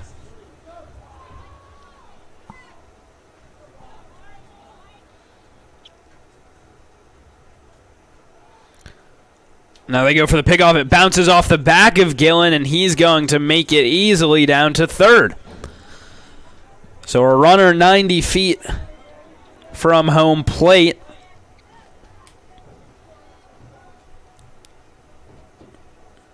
Something into the outfield from Seppi here ought to score Gillen.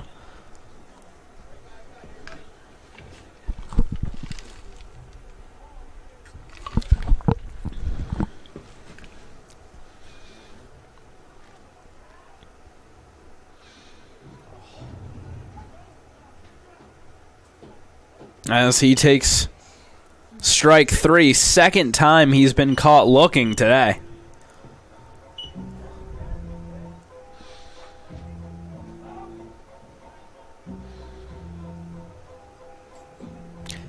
Hebel up with 2 outs. Now batting, Cole Hebel.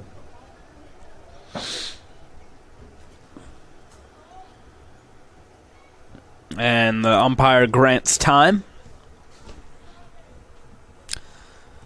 And now a trip out to the mound from Jerry Smith. We'll see if this is the end of the day for Tanachili.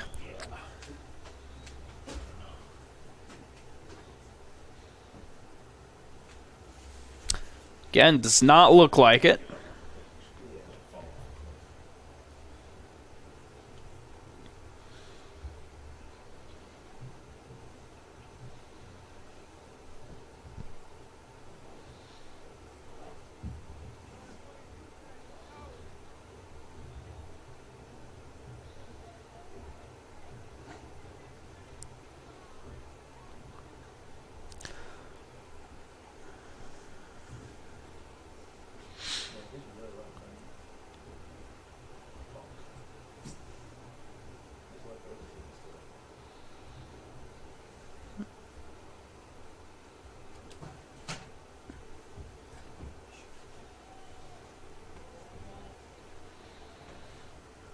So just a discussion there as Tanachili remains out there. 96 pitches now for him.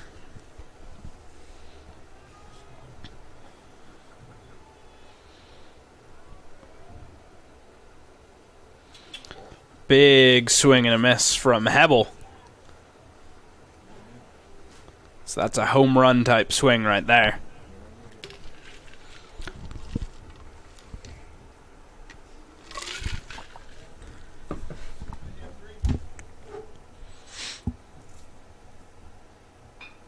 That's a base hit from Hebel. Falls down in center field as Gillen comes home. And again, in that 5th inning, it looked like they were starting to get to Tanachili. And that remains the case. Beaker with a solo shot, and now Hebel with the RBI single. Already 2 across in the bottom of the 6th as Bean comes up to bat. Now batting, Josh Bean.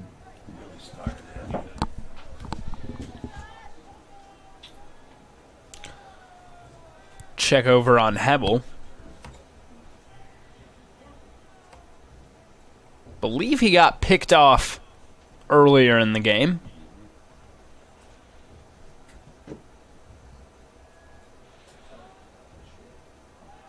Well outside, Hebel takes off running, throw is high, and he's safely in.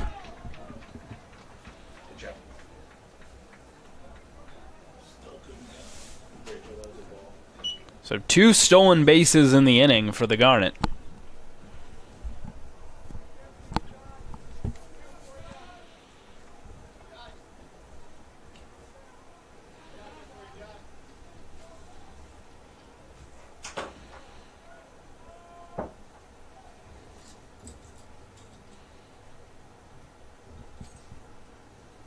Potentially checks over on the runner, now deals outside. 2-0 the count.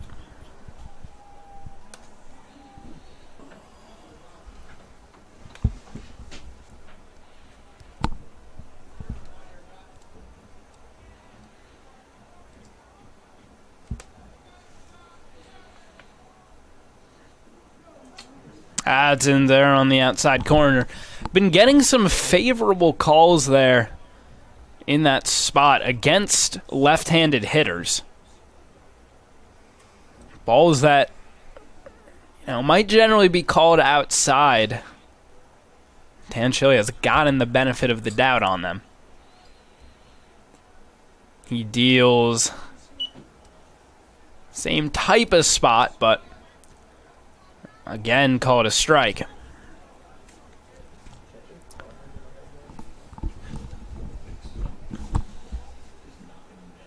So 2 balls, 2 strikes, 2 outs to Josh Bean. 2 runs across in the 6th. That's way outside. Throw almost gets away. Does get away from Tanachili, but Rivera there to back him up at second.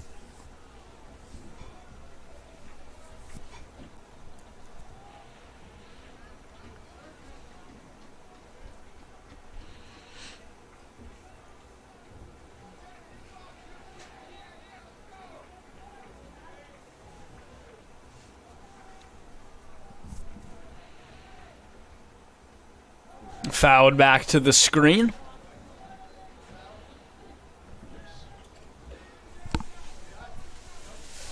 As Bean continues to battle here, trying to maintain this Garnet rally in the 6th.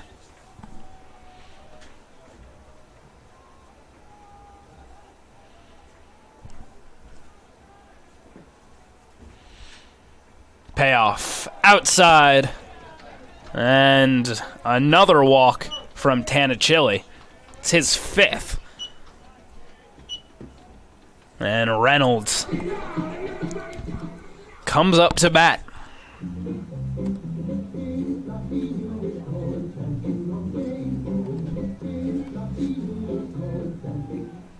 Now batting, Emmett Reynolds.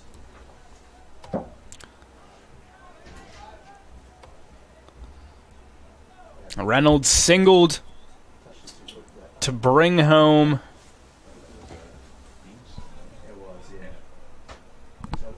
actually, pardon, not to bring home, but he had the first hit of the game for the Garnet back in the 5th.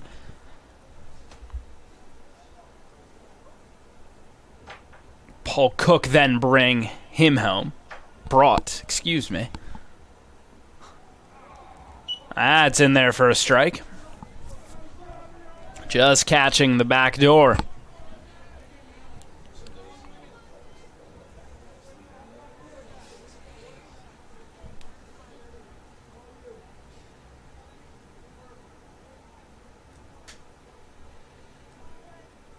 Oh, 2 now. Reynolds swinging at it up third base, and going the short way is Vizzoni for the out. Garnet bringing 2 across, though, thanks to a Cole Beaker home run. In addition to a Cole Hebel RBI single, they lead 3-1 heading to the top of the 7th, and imagine it'll be Ryan Warm continuing to do the pitching.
Ryan Warm continuing to work out on the mound. 2 innings so far for him, 25 pitches thrown, but he struck out 4 guys, which isn't generally what you see out of him. Using a lot of fastball today. Gets Luna on the fly out to center field.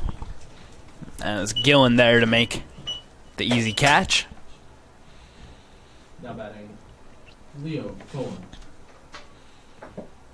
Now, usually relies more on the changeup, but he's been using that fastball to good effect today.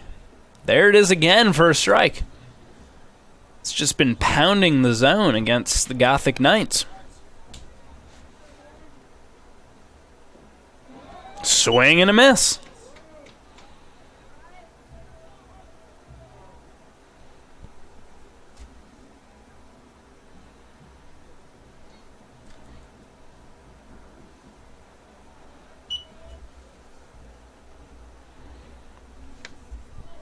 That time off the mark for ball 1.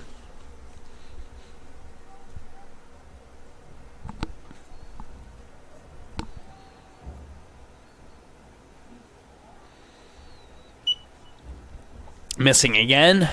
Even count now for Cologne.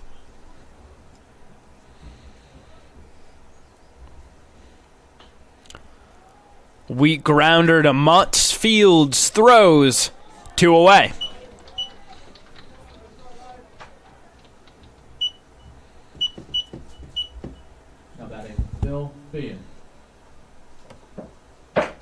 Bill Feehan, the batter, came up twice today. He came up 3 times, I should say, today. Was hit once, ground out, and flew out his other time.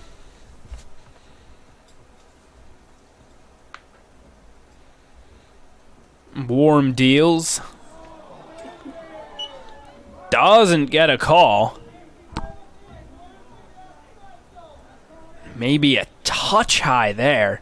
Couldn't see much wrong with that pitch. There's a strike. Just catching the front corner of the plate.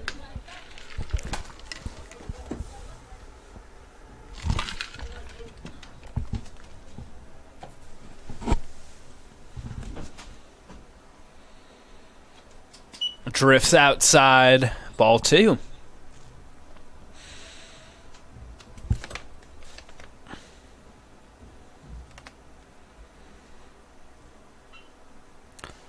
Jammed him up. Seppi trying to make the stab over at third.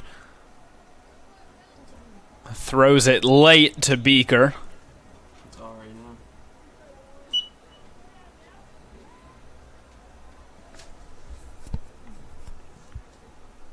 Now batting, Ricky. So Feehan gets singles to first. Singles to third to get to first.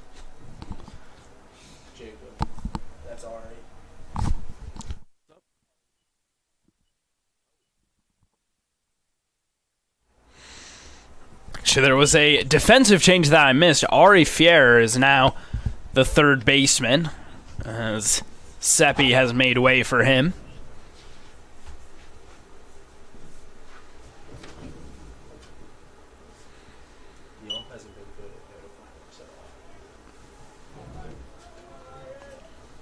Ball 2 to Voss, who struck out and walked today, also singled. There's a strike from Warm on the outside corner.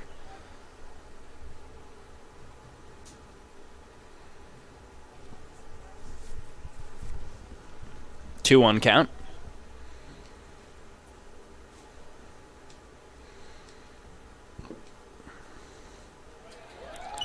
Got him swinging that time. Evens it up 2-2.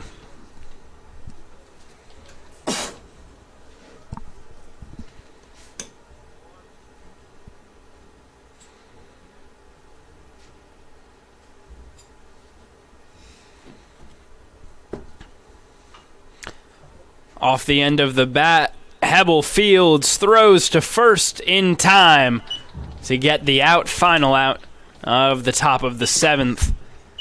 as New Jersey City once again goes down scoreless. Update from up at Vassar, the Garnet have won 16-7. So out 2-0 so far today in sports. A chance to make it potentially 5-0 throughout the day. We head to the break.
Paul Cook batting for the Garnet, leading things off bottom of the 7th. RBI single to bring home Emmett Reynolds earlier. This time flies out to center field.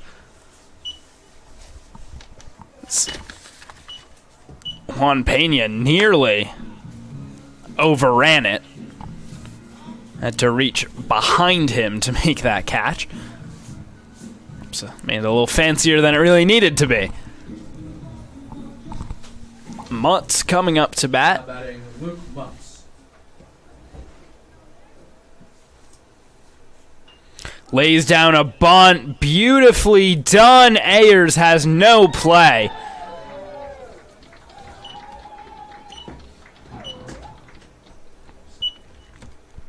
You know, those small ball kind of talents certainly dying up at the major league level, but Luke Mutz, impressive there. Don't know if I mentioned, but New Jersey City has made a pitching change. Aaron Ayers into the game. Freshman right-hander from Manalapan, New Jersey. Mutz takes off running, and no chance on the throw. Beautifully done. Final stat line for the knuckleballer Paul Tanichili. 6 innings pitched, 3 runs allowed, 4 hits, 5 walks, 5 strikeouts on 108 pitches.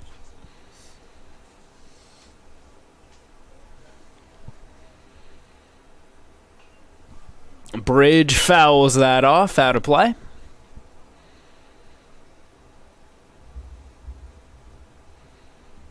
Count 1-1.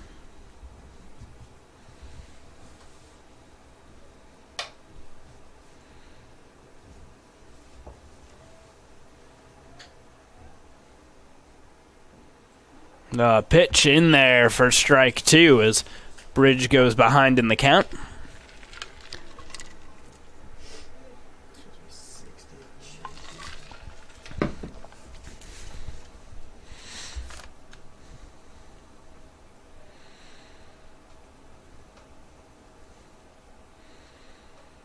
Mutz is going to run in the air. It'll drop in right field. Mutz holds up. I thought initially that Wiltsey was going to catch that on the fly. It looks like he pulled up at the end there. I think he would have had a play on that if he had kept running. So they get men on the corners, and the reason that Mutz didn't score there was because he thought that it was going to be caught by Wiltsey and held up around third base in case he had to retreat. So Beaker comes up. He hit a solo shot in the last inning and has a couple men on the base paths now for him. Bridge retreats.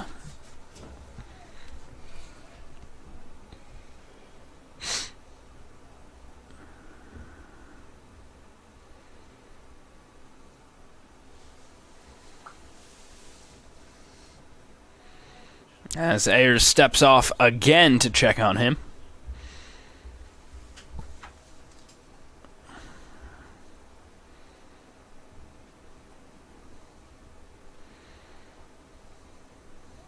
And now Bridge takes off running. Hit weakly out to second. Toss over to Beaker. Is in. Mutz will score. Bridge gets down to third. So an RBI ground out for Beaker.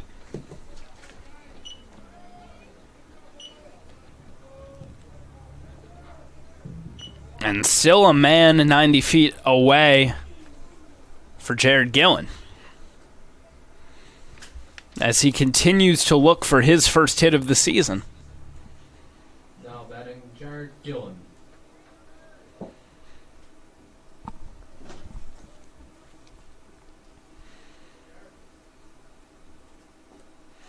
Watches that for a strike.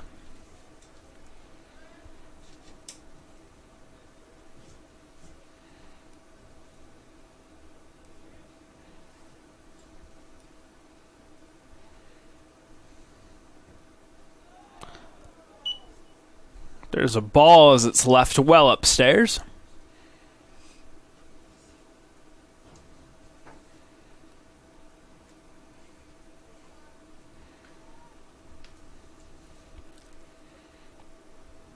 Ayers comes set, 1-1. Popped up. Pena calling everyone off, and he reaches up to make the catch. Fancy once again. The Garnet bringing another man across thanks to a Cole Beaker RBI ground out, and they lead 4-1. We head to the top of the eighth.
Kenji Yoshi, the senior now doing the catching for the Garnet, was dealing some back spasms early in the season, but has recovered from that now and into the game likely for these final 2 innings.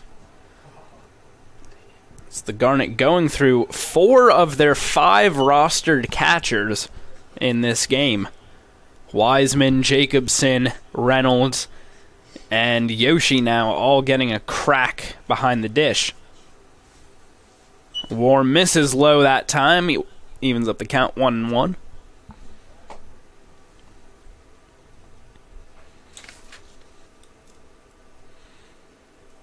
Pena, swing and a miss from him. He's a center fielder and was a little risky with some of the catches that he was making out there, but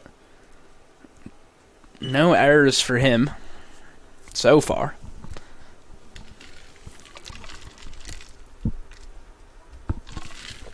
2-2. That's inside, evens up the count. Or, pardon, count runs full.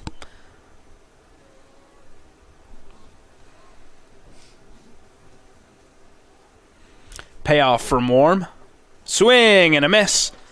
Put him down again. Strikeout number 5.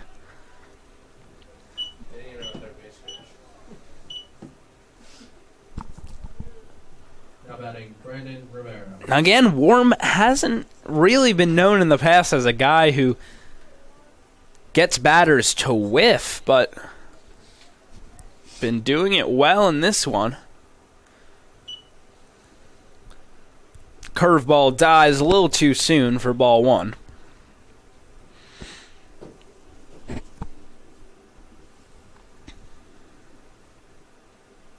Fastball in, 2-0 count.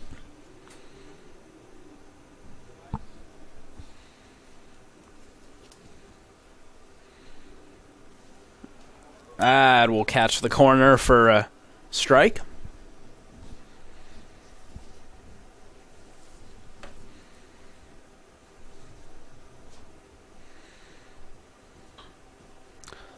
Hit off the end of the bat, will drop in the outfield grass as Gillen fields. So a man on here in the top of the 8th as time running out for New Jersey City. They were the ones who scored first, came back in the top of the 4th, but Ryan Warm has shut them down since, as the Garnet have gotten 4 runs to their name. As Warm deals a strike.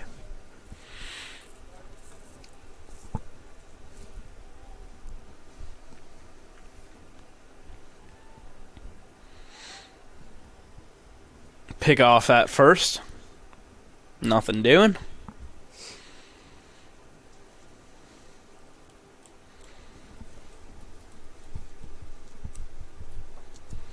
Big hack there from Rivera. Came up with nothing. So he falls behind 0-2.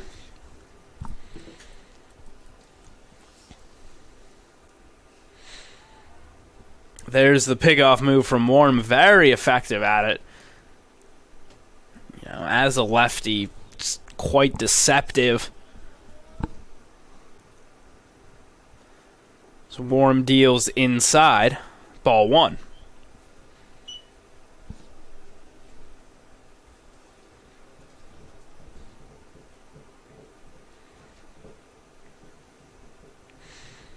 Originally, this game was scheduled as a doubleheader. It's likely, given that all 4 catchers have played, that it will not end up so. Cook can't make the catch on the run out in left field. Oh. Rivera gets down to third, Wiltsey to second. I thought initially that Rivera would have a chance to score there.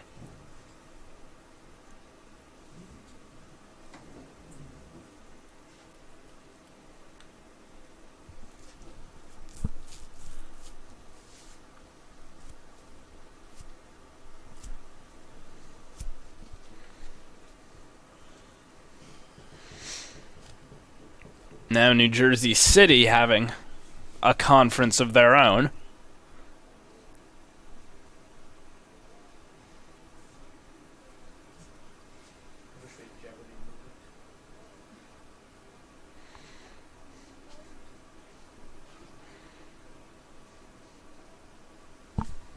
as Tyler Springett is coming up to bat. Now batting, Tyler Springett.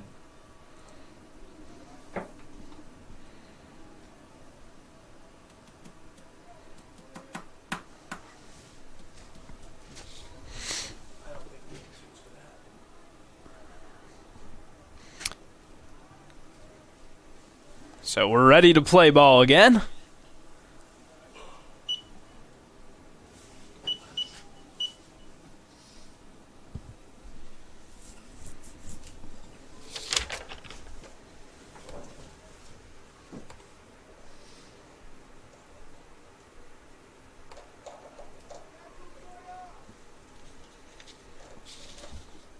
Warm deals, swing and a miss from Springett. 0-2 the count goes.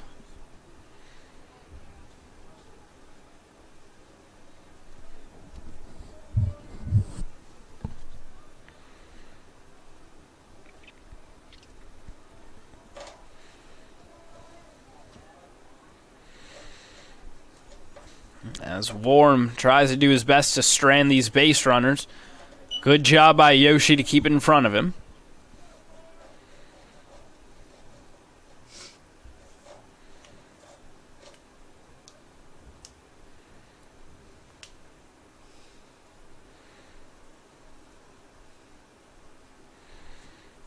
Warm comes set. Deals. And a drop third strike, but Springett is out. So another strikeout for Ryan Warm.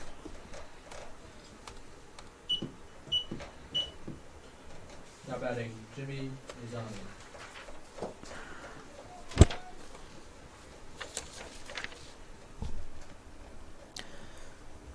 Pitch hitting, number 10, Dan McLaughlin will be the pinch hitter as Vizani comes out of the game.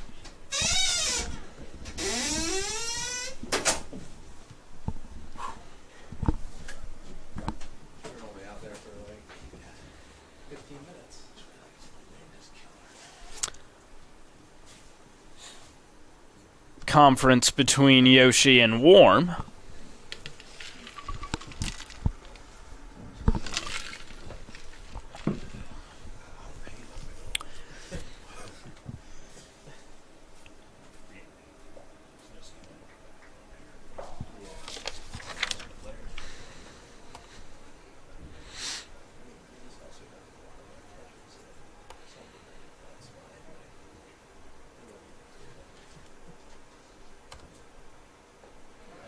There's a strike.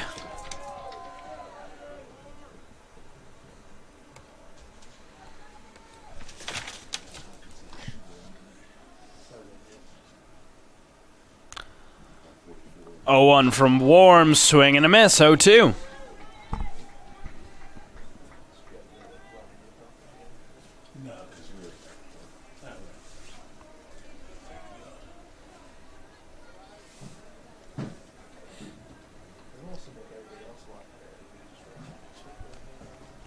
Warm ahead in the count. Not there. 1-2 the count goes.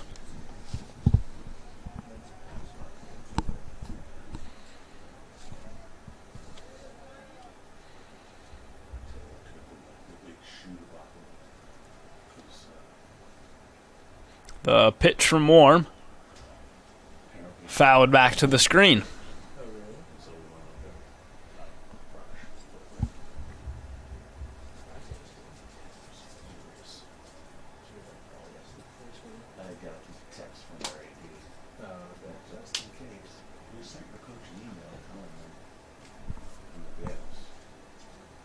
One, two.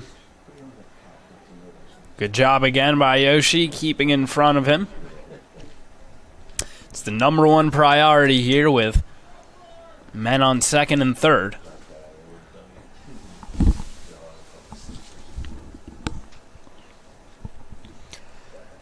Count evens up, 2 balls, 2 strikes, 2 away.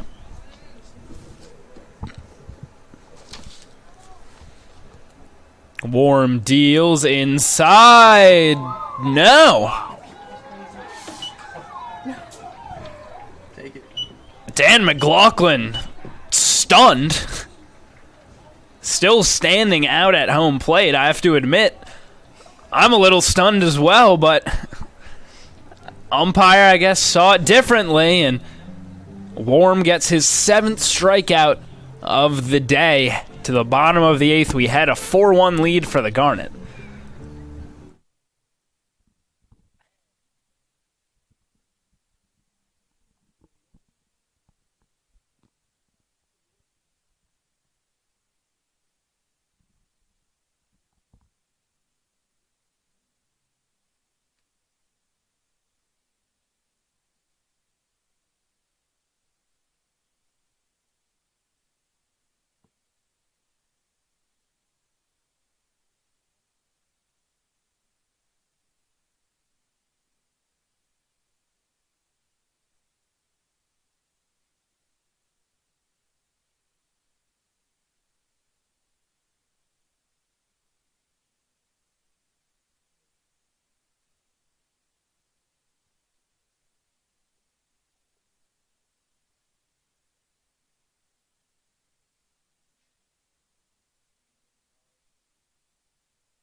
If I lose, I'll respond with respect.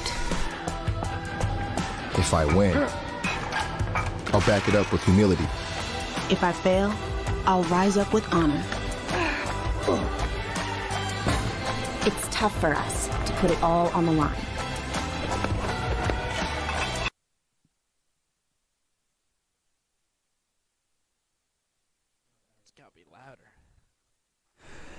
Ari Fair batting for the Garnet. He's taken over at third for Mike Seppi.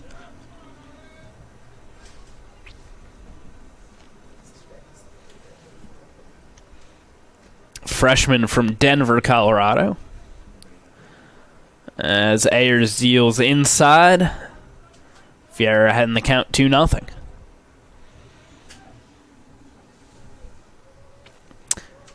Graduated from Colorado Academy, also where another Swarthmore great, Marin McCoy, went to high school. 3-time All-American soccer player. There's a long fly from Fier. It's misplayed out in right field. Drops on the warning track, and a stand-up double for Ari Fier. Wiltsey tried to back up on it, but it was over his head, and by the time he turned around, it was dropping onto the warning track. Garnet get their leadoff hitter in scoring position here in the bottom of the 8th. Colson Hebel to bat.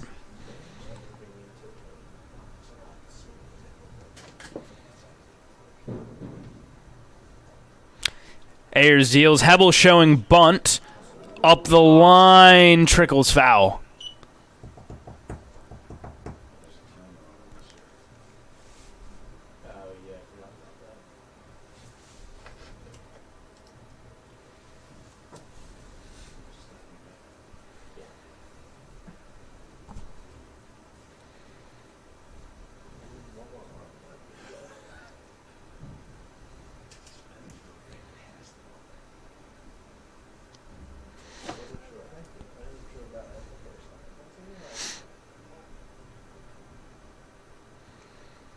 Pitch from Ayers. Hebels again laying down a bunt. Nicely done that time. Ayers bobbles it. Everybody's safe. I don't know even if he had managed to secure that cleanly, if he would have been able to make the throw to beat out Hebel. They do score it as an error, though, on the pitcher. So men on the corners.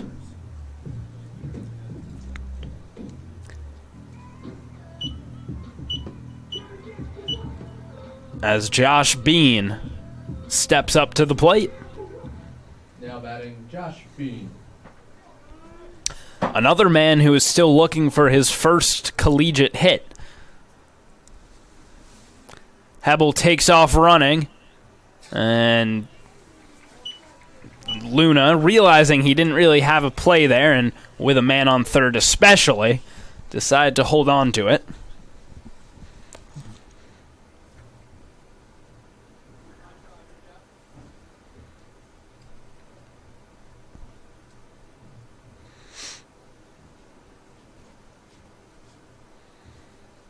The pitch swung on and fouled off towards the Gothic Knights dugout.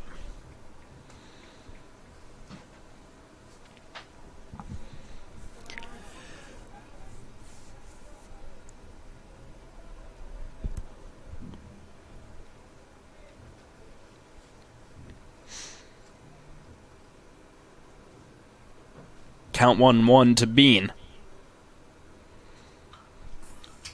Swung on high in the air to left. Doesn't look like it'll be deep enough. Fier now will retreat. He actually would have made it, because the throw was to the cutoff man. Would have been safe there.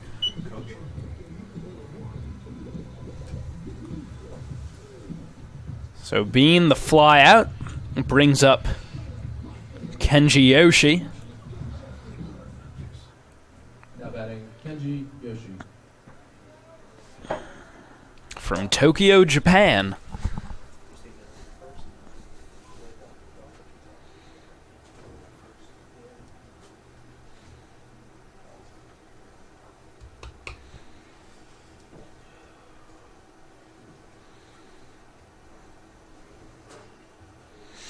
The pitch in there for a strike.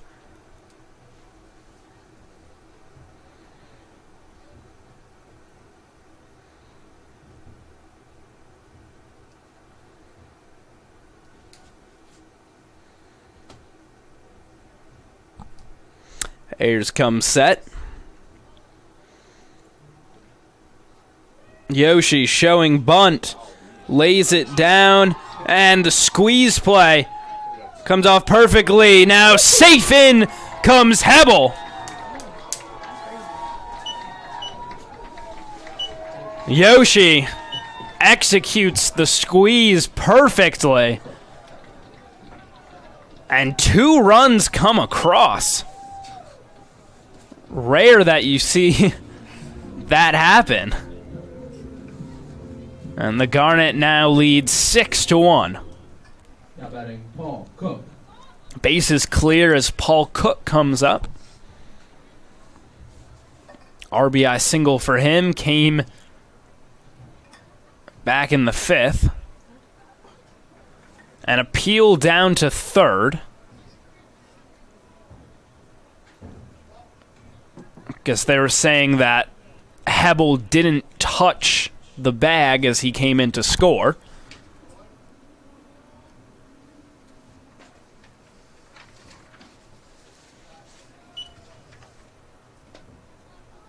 Umpire clearly disagrees.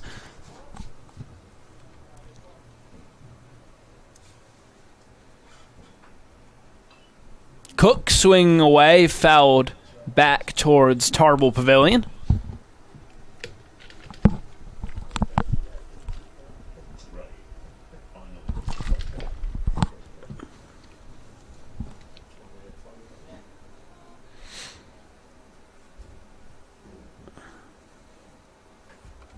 Tight to Cook. Goes ahead in the count 2-1.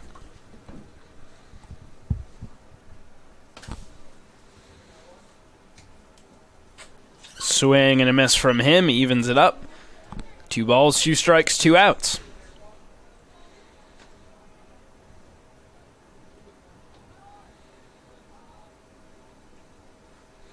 The pitch. Off the mitt.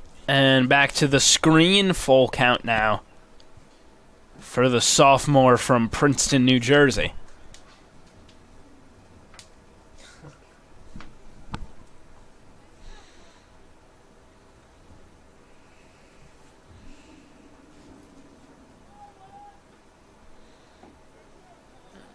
got him looking. So Cook goes down, ends the 8th, but the Garnet up by 5, and the Gothic Knights' last chance to tie this game up. We step away.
How to know if you should reach out to a friend.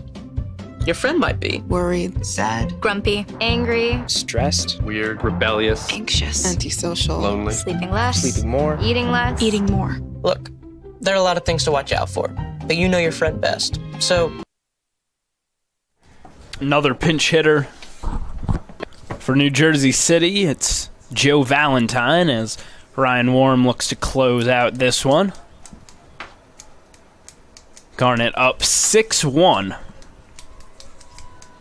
Warm, big strikeout man today, 7 of them for him. 63 pitches and 4 innings of work. There's a liner out into left field. Cook fields. And a runner on. Now batting, number 31, Leo Coleman. Jack Corkery, the Garnet's closer, is available in theory. But with a 5-run lead, hard to see a situation in which they'd need him. Warm deals. Inside for ball 1.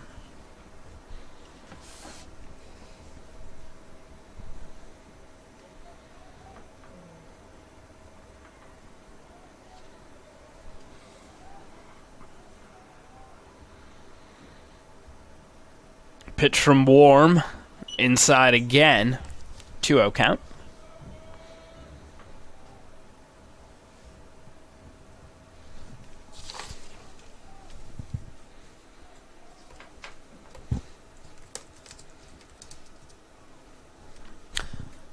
It's fouled away. 2-1 goes the count.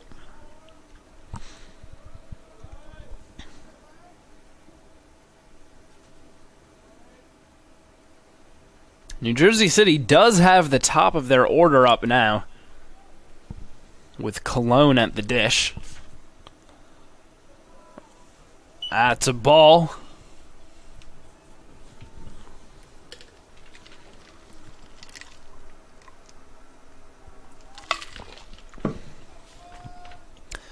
Now Warm deals and a strike. Count goes full.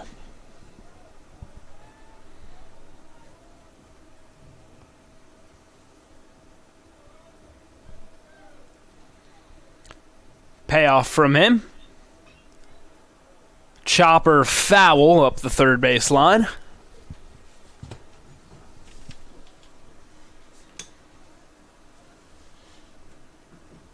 And we'll do it all again.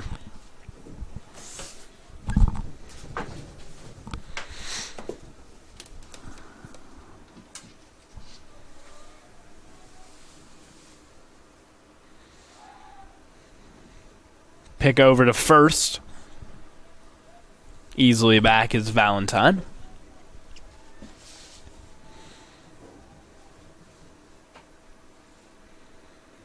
Swing and a miss. As Cologne goes down. Brings up Feehan. Now batting Bill Feehan. It's the Gothic Knights down to their last 2 outs.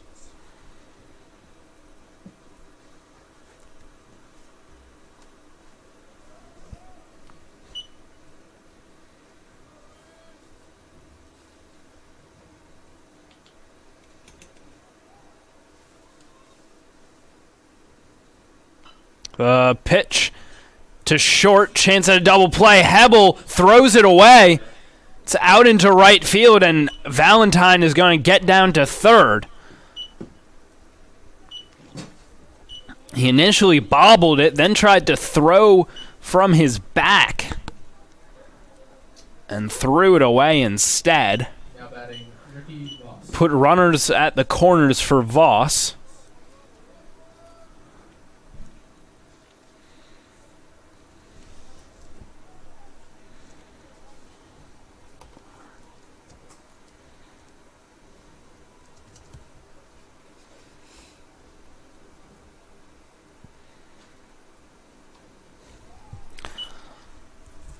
A little high for ball 1.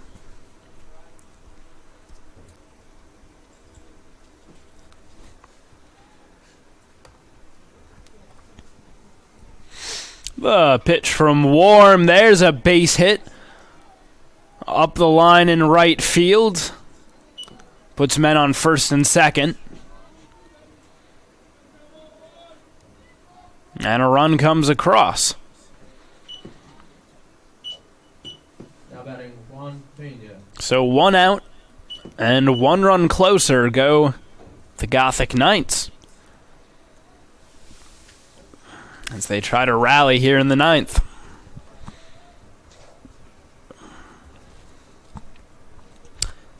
Pitch. Down for ball 1.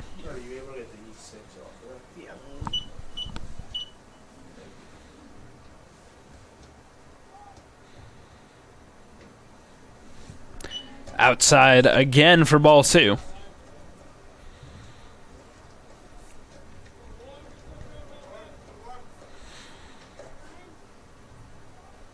A ground ball to either Mutz or Hebel ought to do the trick here.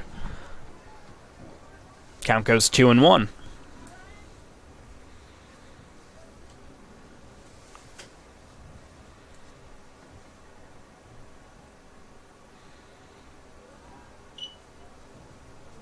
Yoshi able to keep in front of him. 3-1 count now to Pena. 2 strikeouts for him today.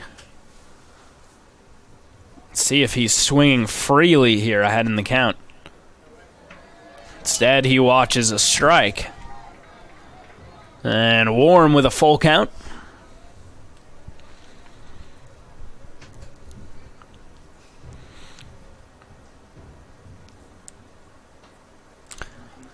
Chopper, Hebel charges, throws to first for the out.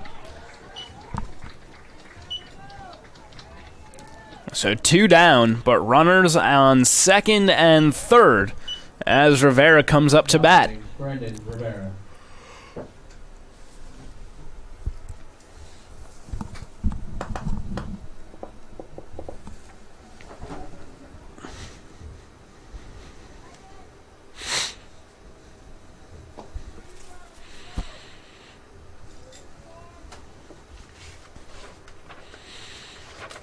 Warm deals. Outside ball 1.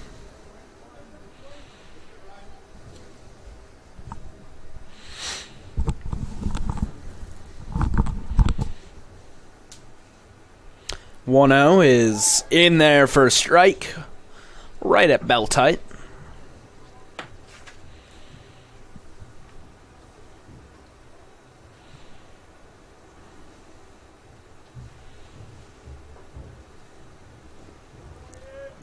Low inside that time. So Rivera goes ahead 2-1.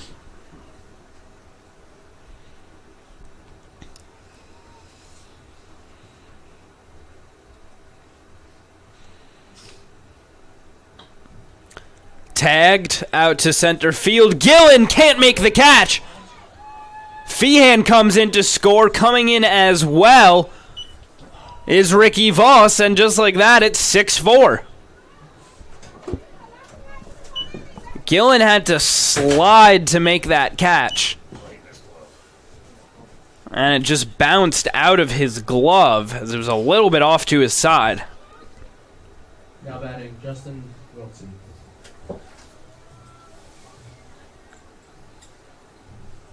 So Wiltsey coming up to bat with the Gothic Knights now down by 2 with 2 away.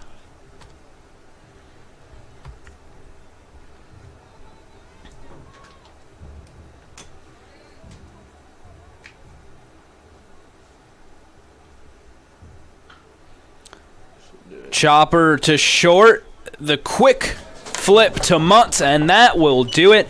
The Garnet take it 6-4. They were held hitless for much of this game by Paul Tanicilli. Much of the early part of the game finally broke through as they strung together a couple of hits in the 5th. Emmett Reynolds again coming up with the Garnet's first hit of the game. And Paul Cook was able to score him. In the next inning, Cole Beaker with a solo shot and an RBI base hit for Cole Hebel. Garnet able to tack on 3 more the rest of the way. New Jersey City definitely threatened in the 9th, but Warm eventually able to put down Wiltsey with a ground out. His final stat line: 5 innings pitched, 8 strikeouts, 1 walk, gave up 6 hits, and 3 runs allowed. All of them unearned, though, due to the Cole Hebel error. Now, this game was originally scheduled to be a doubleheader.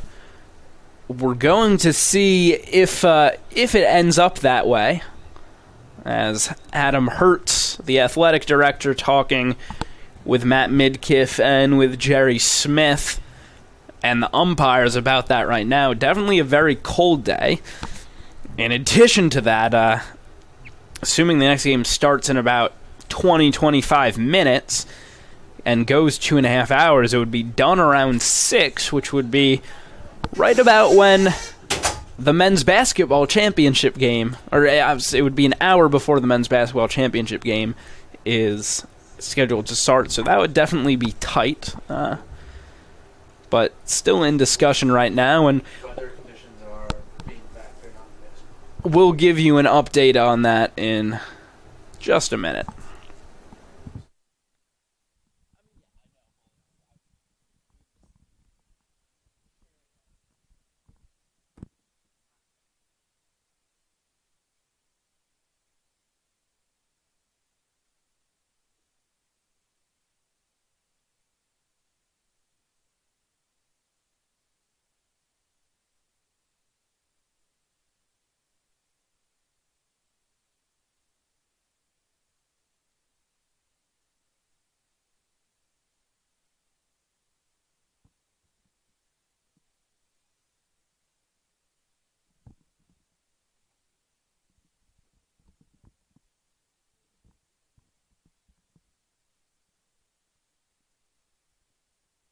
So due to weather conditions, we will not be playing the second game of this doubleheader. However, we hope to have that game rescheduled for Tuesday. You can, of course, find that information when it becomes available at swarthmoreathletics.com, and we hope that you'll be able to tune in for that rescheduled game. So for now, this is Jacob Brady signing off, saying have a good day, but we hope that you'll join us either in Tarble Pavilion or back on the Garnet Sports Network for tonight's men's basketball Centennial Conference Championship game. It's number 1 Swarthmore, number 8 Hopkins. You can't miss it.